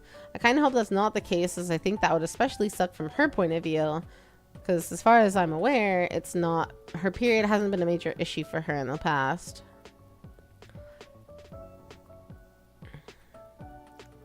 Let's see, this other person said there's two possible scenarios that come to mind. This is pure speculation, but it could fit the facts and it would cause a heightened hormonal reaction. She was actually late for her period and took a pregnancy test and it was positive. Dude, that's what I said. I'm like, I bet it wasn't her period. She took a pregnancy test instead. So she made an excuse and left because she was too overwhelmed to tell you.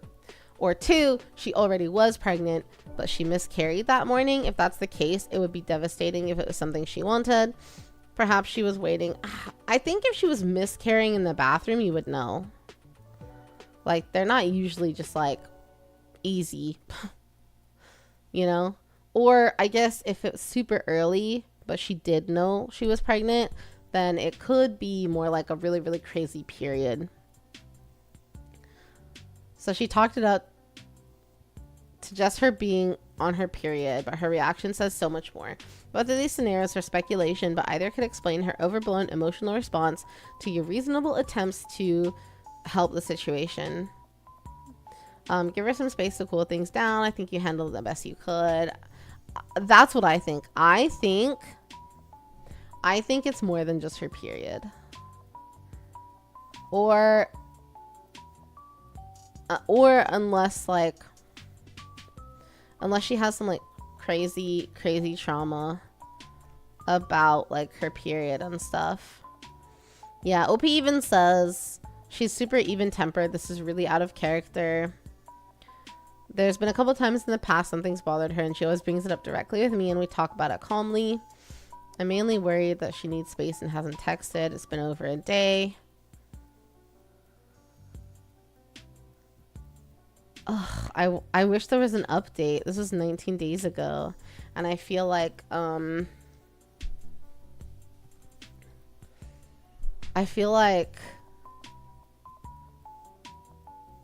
there's more to it than this.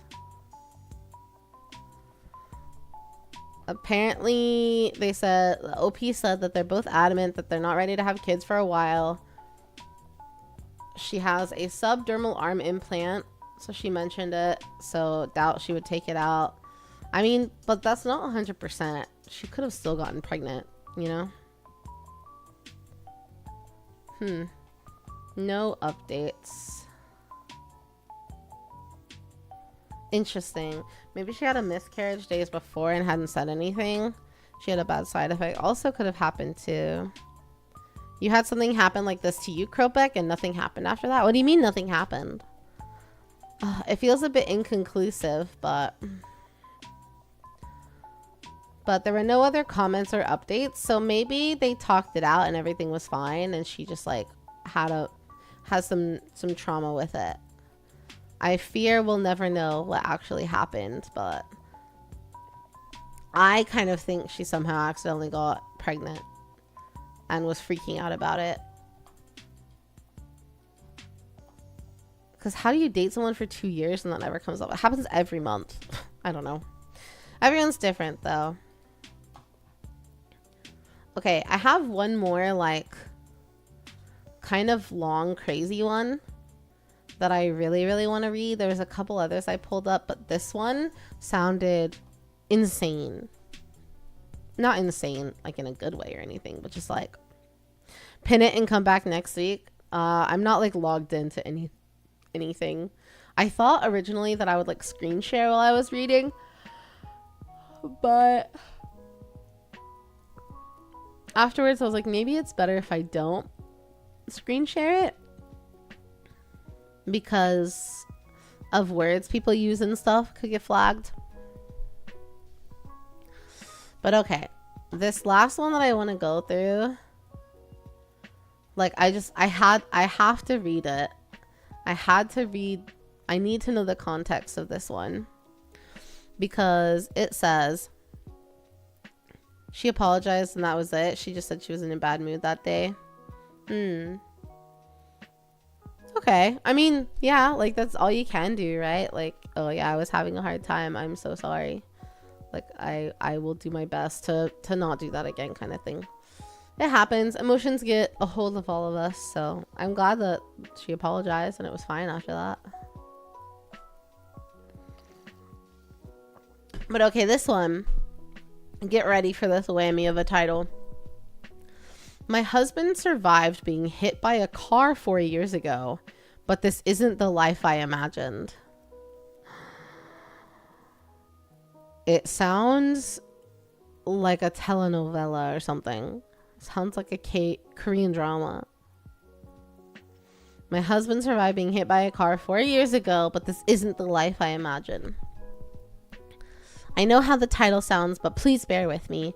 I've changed a few minor details because I don't know who in our families might use Reddit, but the core of my situation is entirely real. I'm posting because absolutely no one in my real life has ever dealt with anything close to this, and the isolation is becoming too much to bear. I, 30 female, have been with my husband, 32 male, for 10 years. Married for 7. So they've been together since she was 20. Crazy. We have 4 young children, ages between 4 and 9. Oh, wow. So they had their first kid quite early on and then got married. 4 years ago, my husband was walking home from work after a night shift and was struck by a drunk driver. He thankfully survived, but it instantly and forever changed our lives. He spent about 8 months in the hospital and inpatient rehab before he came home. The man who came home barely resembles the man I married. He became angry and withdrawn, which was completely understandable given what he went through. The night of the accident, I sat with myself and made a decision that no matter what he needed, I would support him through this, and I meant it. Because of the brain injury, my husband lost a lot of cognitive function. Damn, fuck. There was a brain injury. There we go. That's it. He can't remember things. He will forget he's cooking and leave a burning pot on the stove and forgets conversations entirely. On top of that, he has severe physical injuries. He walks with a cane or uses a wheelchair depending on the day, and he's in constant unbearable pain. He still regularly has to go to the hospital for pain management or because he has slipped and hurt himself doing simple daily tasks. Wow. Wow. To make things harder, 6 months after he first came home, it came to light that he was abusing his prescription pain medication. Things went downhill fast, and eventually we got him to go to rehab. Thankfully, after 9 months in rehab, he came home and has been clean since. But the thing is, now I'm just utterly exhausted. I feel like a shell of a person constantly. I work full-time, 8:30 to 5. I get the kids to school, pick them up from after-school care, come home, cook dinner, do all the household chores, handle homework, go to bed, and do it all again the next day. My entire weekend is spent running around after 4 kids, grocery shopping, and cleaning the house to prep for the week. I miss having a partner. I miss the man I married. It is a really brutal kind of grief to mourn someone who's still physically sitting right in front of you. I look at him and see the face of the man I've loved for 10 years, but the partner I built a life with, the one who shared the mental and emotional load of raising our family, is gone. In his place is someone who needs my constant care, whose personality has been altered by trauma and pain, and who can't anchor me the way he used to. I feel like I'm trapped in a permanent state of mourning, but without any closure. I'm grieving the conversations we'll never have, the future we planned, and the simple comfort of having an equal partner to lean on at the end of the hard day. And the worst part is the guilt that comes with it. I feel like a terrible person for wishing things were different, even though I love him and I'm glad he survived. I am in individual therapy, but why do I still feel so completely isolated? Why do I feel so much resentment? I love my husband so much and I love my kids, but this is not the life I imagined for my 30s. I'm so frustrated, lonely, and stressed all the time. Does this ever get better? How do you accept the life you never wanted, even when you love the people in it? Holy shit. That's fucking brutal.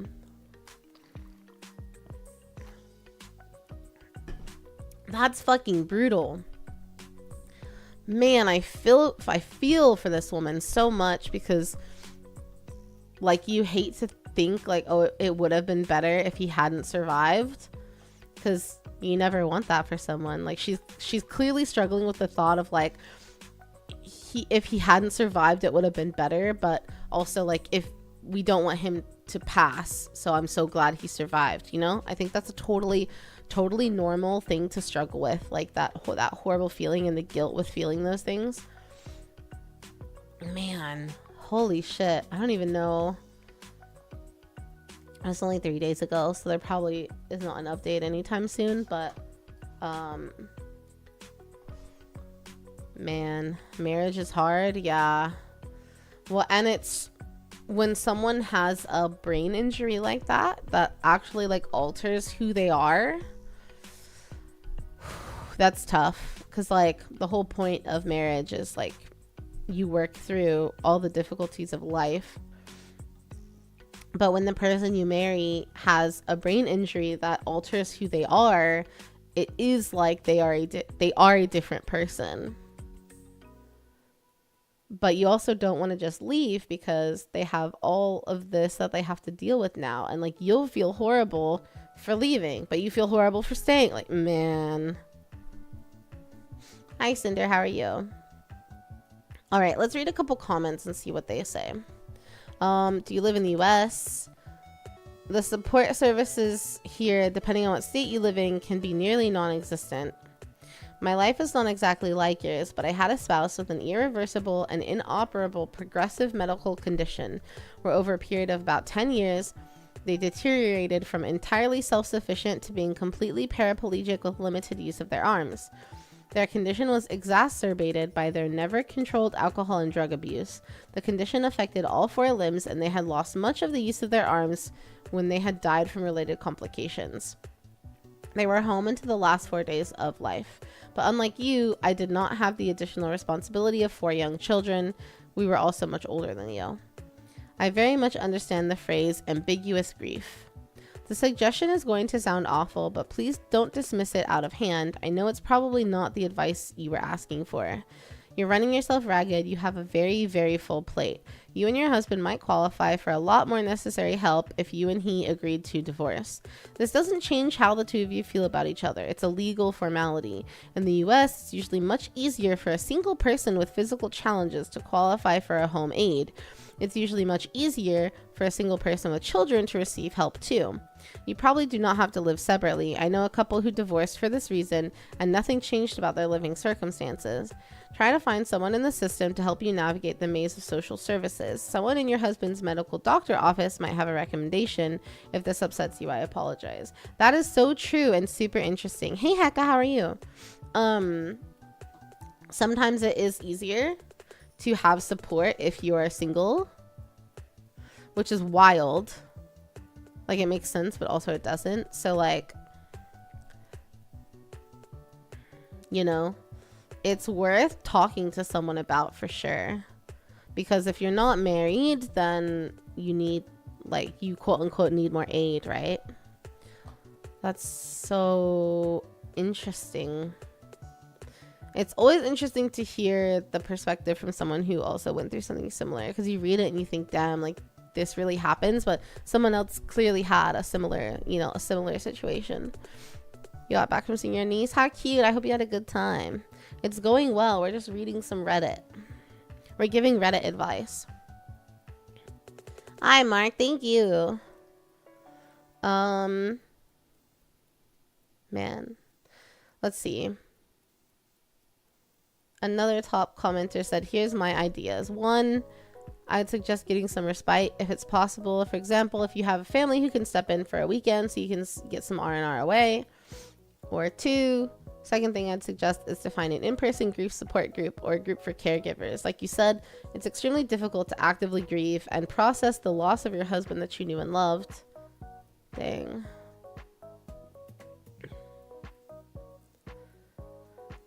Try to find out if there's any way you can access respite services. Anything from 1 day a week to 2 to 3 weeks. Spouses that double as a caregiver and mom and working a full-time job inevitably end up with caregiver burnout. You can't look after everyone else if you're so burned out yourself. It's not sustainable and not worth risking your mental health. I hope you can find solace soon. Dang. TBI? Oh, like a traumatic brain injury. Right. Proud owner of an Oshawott plush. Cute. I love that. Man. Oh. OP did have a response. Let's see. So with some more info. She said, I'm a bit overwhelmed. I didn't realize this many people would comment. To answer a few questions. We're located in Australia. Our claim for NDIS support was denied because we're still in court proceedings with TAC about a settlement. So we're not eligible for any sort of in-home or respite care that is funded. My husband received disability, but it's only about $500 a week. And while that helps, it certainly doesn't allow us to sustain any type of ongoing support with the cost of living at the moment. Family support My husband's parents are addicts and are not in our lives. I'm an only child and my parents are in their 70s, so the help they can offer is limited. And also, I used up a lot of people's sympathies in the first 2 years. People know, but they don't care anymore like they used to, and that's understandable. That this isn't their problem to solve, it's ours. So those saying it's AI or fake, I get it. I wish my life was so boring I fabricated the story for attention on a Thursday morning instead of having a panic attack after posting it for fear of judgment. I get it though. Before I was here and this was my life, I wouldn't have believed it either. Thanks to everyone's kind responses. Aw. Wow. So I don't know. I would think Australia would have some better support for it. But man, I feel like the best thing to do is to do what would be best for her children. Let's see. Someone else commented, your story is very similar to my family's, but with my mom having a stroke instead of an accident causing the TBI. My dad cared for her and the 3 of us kids who were minors, plus some with my older sibling, though they were much older. My grandparents all helped, and my last living grandparent does help where they can. I do as well. My siblings live closer. I was old enough to remember my mom as who she was before and who she is now, as does my elder sibling. Our younger siblings don't remember her from before. Each is its own version of grief. My mom is much more quick to a temper now, particularly due to the frustration of not being able to do something or say something. There are things she doesn't comprehend well now that used to be easy for her. It's absolutely a struggle, but she is determined. It's a long road and it will get, quote, easier in some ways, but it's important to rest where you are able. What that looks like may vary. I'll also note that in some ways it will not be easier but different, and sometimes it will be harder, but especially when you're already fatigued. Man, yeah, I don't know what you do for the kids, you know? Because, like, you want your kids to grow up in a healthy environment, too. And I don't think they can do that if, like, their only caregiver is burnt out like that.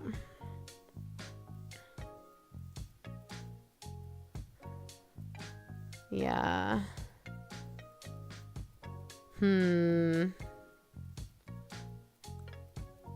There's so many people who are commenting that they've experienced something similar. Yeah. I feel like man,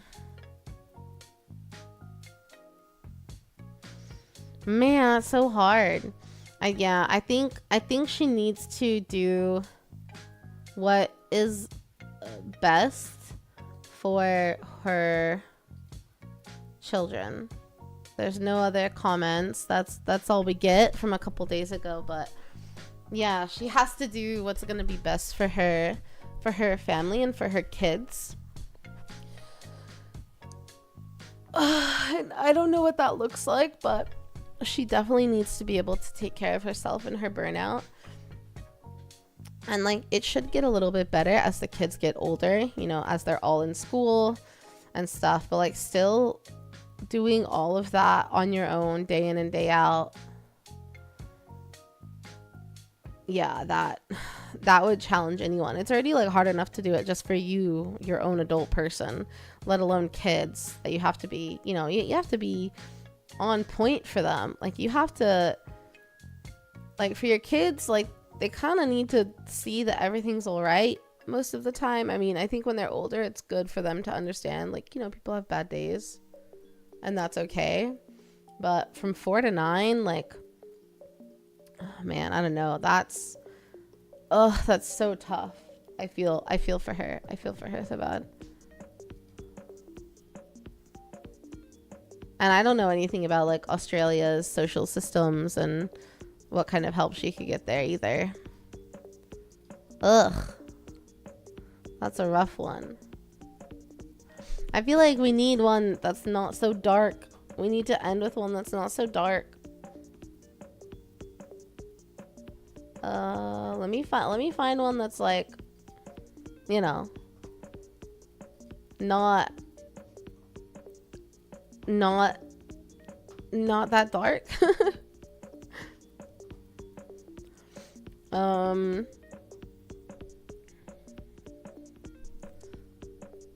Okay, that one doesn't sound so dark. Let's see.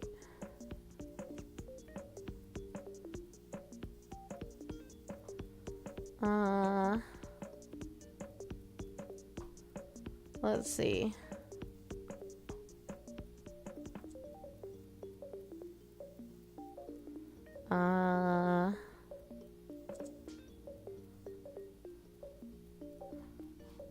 Okay. This one sounds less hardened.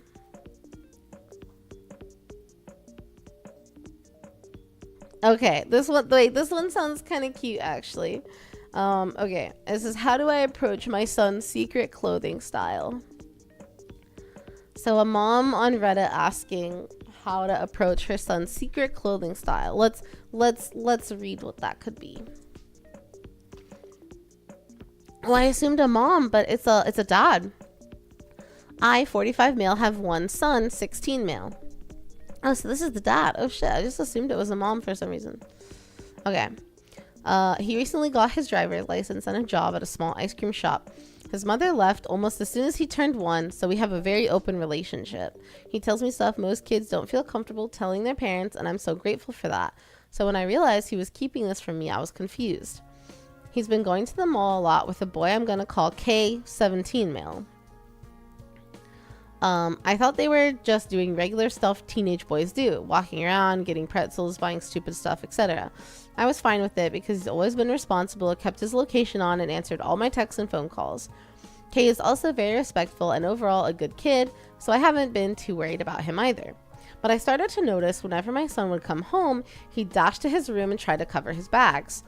I was suspicious, but to avoid any arguments or possible embarrassment, I decided to just check the trash bins in his room and in the kitchen. There were a lot of bags from stores that mainly carried feminine clothing, a couple Ulta bags, and makeup packaging. I jokingly asked him about any girlfriends during dinner. He laughed and said no. He didn't seem to be lying. This kept happening for a couple of weeks until I asked for his phone. He was strangely nervous, but gave it to me anyway. I first checked his Snapchat. If you have teenagers, you know that's the best place to start. I didn't find anything strange, but when I found his chats between him and Kay, they were extremely flirty. It was adorable how overly cutesy they were in terms of endearment. My son has never come out to me as gay or bi or anything like that, so I decided to leave that alone. He'd tell me when he was ready, and pushing it would only cause stress. I looked through everything else and it seemed normal until I got to his Instagram. He had a private account I didn't know about.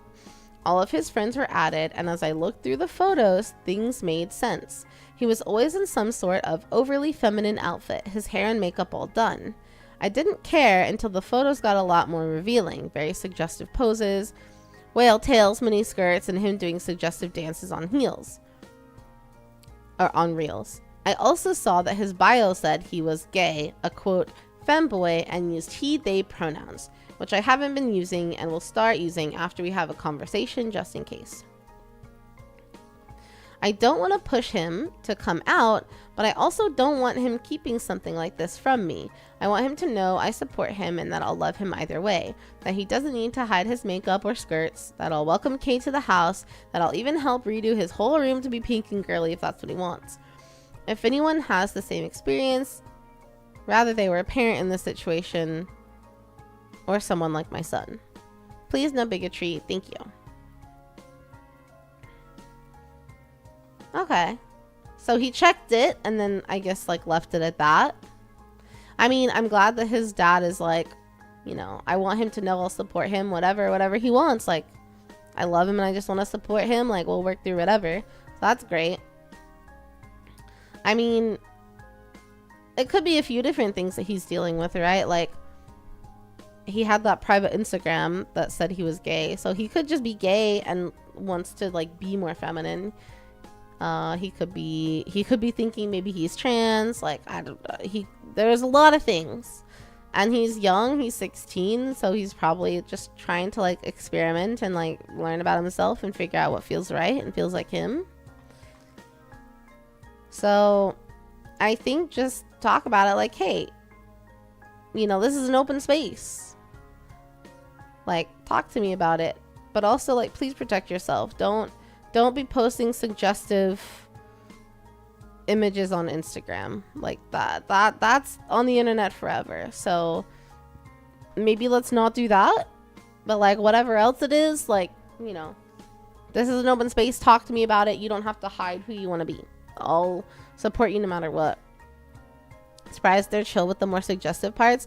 I think the dad is like less concerned with that because like so many teenagers, you know, will get, you know, that's where like sexuality starts coming into play and stuff. So he's probably like, you know, this is his way to explore that, and like that side of like him is blossoming, right? And if it's on like a private Instagram, at least it wasn't like publicly posted, you know.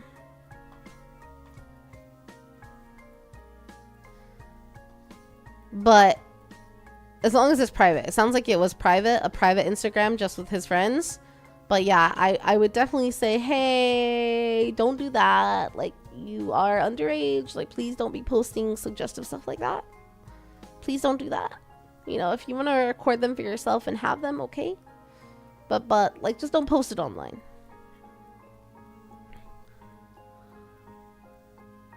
Yeah. Like, he is a minor. Let's see what a couple there is a like an edit, a little update, but I want to read a couple comments first. Get a stick, decorate it, and say this is the no judgment stick. Anyone who holds it can say anything with no judgment. To be open, I'll start, and then I'll pass it to his kid. Yeah, that's a good idea too. I've seen people do stuff like that. But it does sound like they have a good relationship, you know. Someone said, I think you're right to wait for him to come to you, but you can do things to make him feel safe to do so. Be vocal about your LGBT support, you know, get pride flags or pins or drop hints that you're cool with anything. Talk about what's going on in the LGBT world. Obviously, don't overdo it, but you want to make certain that when he feels comfortable, he'll already know you're safe, and just be patient. We already have a pride flag outside our house. We live in a not so accepting place, and I want to show support. We even had a couple kids in the LGBT community stay at our house due to unsafe situations. Aww. Dude, this dad is like dad of the year. That's so sweet. Wow. Yeah, it honestly seems like he doesn't need advice. He's doing all the right things. Waiting for him to come to you is the right thing, but I would say like the discussion of internet safety is important.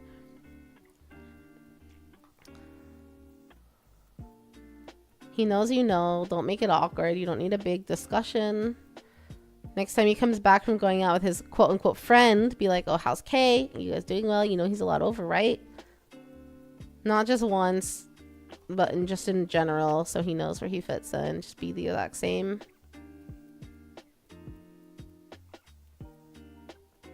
Yeah. Let's see. What did he say in the update? Before he got home yesterday, I got some stuff for them. He's loved bunnies since he was a toddler, so I got them a rabbit plush, a new lip gloss I didn't think they had, pink nail polish, and a clear coat, and a gift card to Ulta. I left it on his bed with a little note and waited for him to get home. When they came out from his room, he was sobbing and pulled me in for the tightest hug I've had since he was a little kid. Aww. We hugged it out for a moment, and then they went to their room. I got started on dinner, since he likes to eat later. While I was finishing up some potato salad, they came into the kitchen all dolled up. They had on the frilliest skirt I think I've ever seen and a big sweater. I could tell he was wearing the lip gloss I bought him, and he just looked so happy and grown up. We talked about it throughout dinner, and I eventually asked how Kay was. He laughed and told me that he knows I know they're together since I looked through their phone. Kay's gonna be over for dinner next week now. We watched a horror movie together, and he, as always, fell asleep on the couch, so I tied their longish hair back and tucked them in. They didn't have work today, so we had a discussion about his Instagram. We went through all the pictures and reels and both decided which ones were okay to have up. And I gave him a talk about safe sex with other men that I had to research, so praying nobody looks at my search history anytime soon. I'm gonna go out and get him some lube later. It's better for him to have it than to not and hurt himself or use something he's not supposed to. Overall, everything's been pretty good and my kiddo seems happier, which is all that matters to me. Thanks to everyone who's given me advice. All the compliments me more than you can imagine as a single father and just a father in general. He seems so grounded. What a good dad. What a good dad. If the dad's okay with his kid being gay, there isn't much of a discussion except for the nudity part. Yeah, the suggestive Instagram posts, which just sounds like they discussed and he understood, and his kid was allowed to express himself and like feel comfortable and supportive. It sounds like I don't know. I'm proud of the dad for being such a good dad. What a good dad. Like, seems like he's so lucky to have this guy as a father. I feel like he did the right things. He looked up what's important. He's trying to ensure that he can be safe and get to know the people that he's with, so he's not like getting into trouble, into a bad situation. Wow, that was so wholesome. I kind of didn't know what to expect off of that, but I loved that. Man, that was so good. Aw, that one made me happy.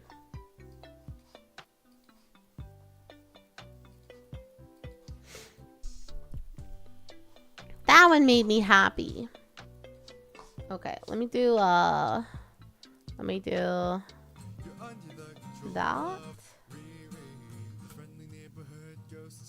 that, and let me do, let's see. I don't know if there is anyone live right now that I could raid. I need to go get ready to leave the house. Touch some grass, you know.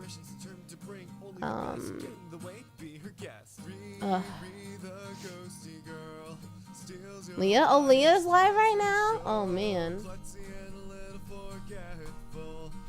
I didn't know Leah was live. I like never see Leah live anymore because I have to go to bed so early. That's an easy raid. Fun listening alongside you. Thanks for today. Thanks for hanging out. I know it was kind of a chiller stream. We were just talking about other people's problems, but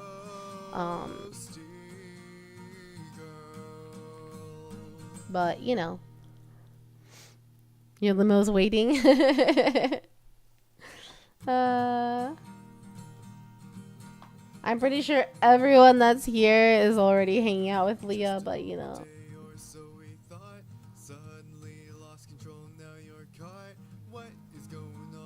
We can certainly